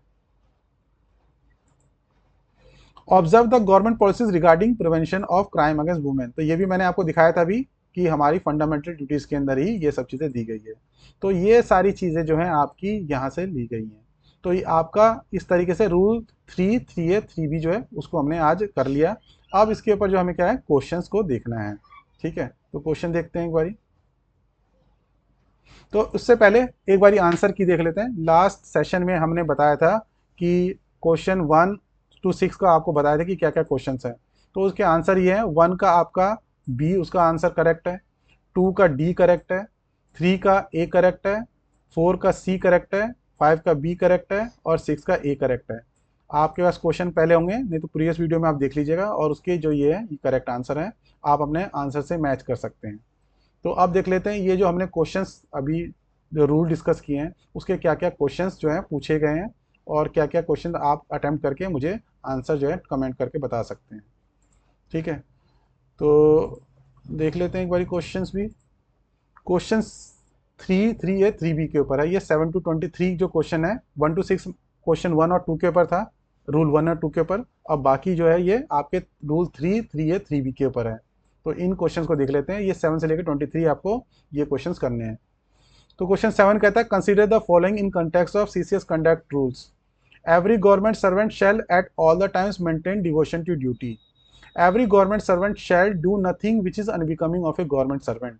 A government servant who has received oral instruction from his official superior will require no further order in writing in that context. Every government servant shall maintain absolute integrity.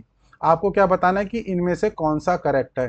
तो करेक्ट जो है इनको देखकर आप इसमें से पढ़ के बता सकते हैं। और मेरे हिसाब से आपने अगर अभी सुना है, आप मेरे लेक्चर को पूरा अच्छी तरह से सुना है, तो आपके लिए कोई मुश्किल काम नहीं है। इनफैक्ट 7 से लेकर जो 23 तक के आपके क्वेश्चन है, इनमें से कोई भी ऐसा क्वेश्चन नहीं होगा जिसको आप नहीं कर पाएंगे। ठीक है, तो आप अपना आसानी से इसको पढ़ के समझ के जो है इसका आंसर लिख नोट करके रख लीजिए, और बाद में नेक्स्ट टाइम जब मैं नेक्स्ट वीडियो में इनके आंसर बताऊंगा तो उसके बाद मैच कर लेना आप। अगला क्वेश्चन क्या है?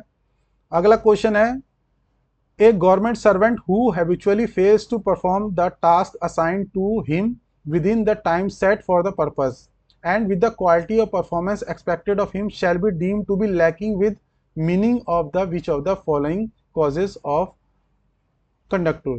तो क्या लैकिंग माना जाएगा कि ये डिवोशन टू ड्यूटी है कि नहीं है, ये लैकिंग माना जाएगा, लेकिन अब ये किस रूल के अंदर माना जाएगा ये आपको बताना है।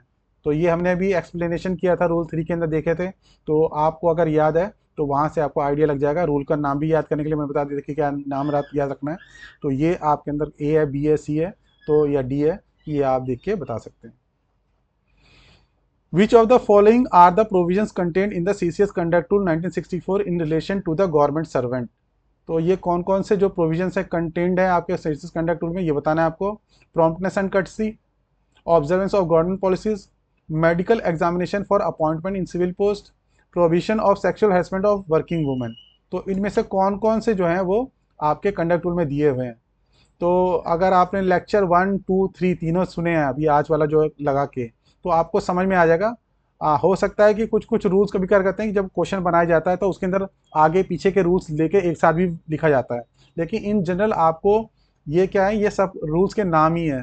तो अगर आपने रूल्स के नाम भी फर्स्ट लेक्चर के अंदर सुना था सही से, तो आपको पता होगा कि इनमें से कौन कौन सा अलाउड है और कौन कौन सा अलाउड नहीं है या कंडक्ट रूल में नहीं आता है। तो आप जो भी करेक्ट आंसर होगा इसमें से देख के बता सकते हैं।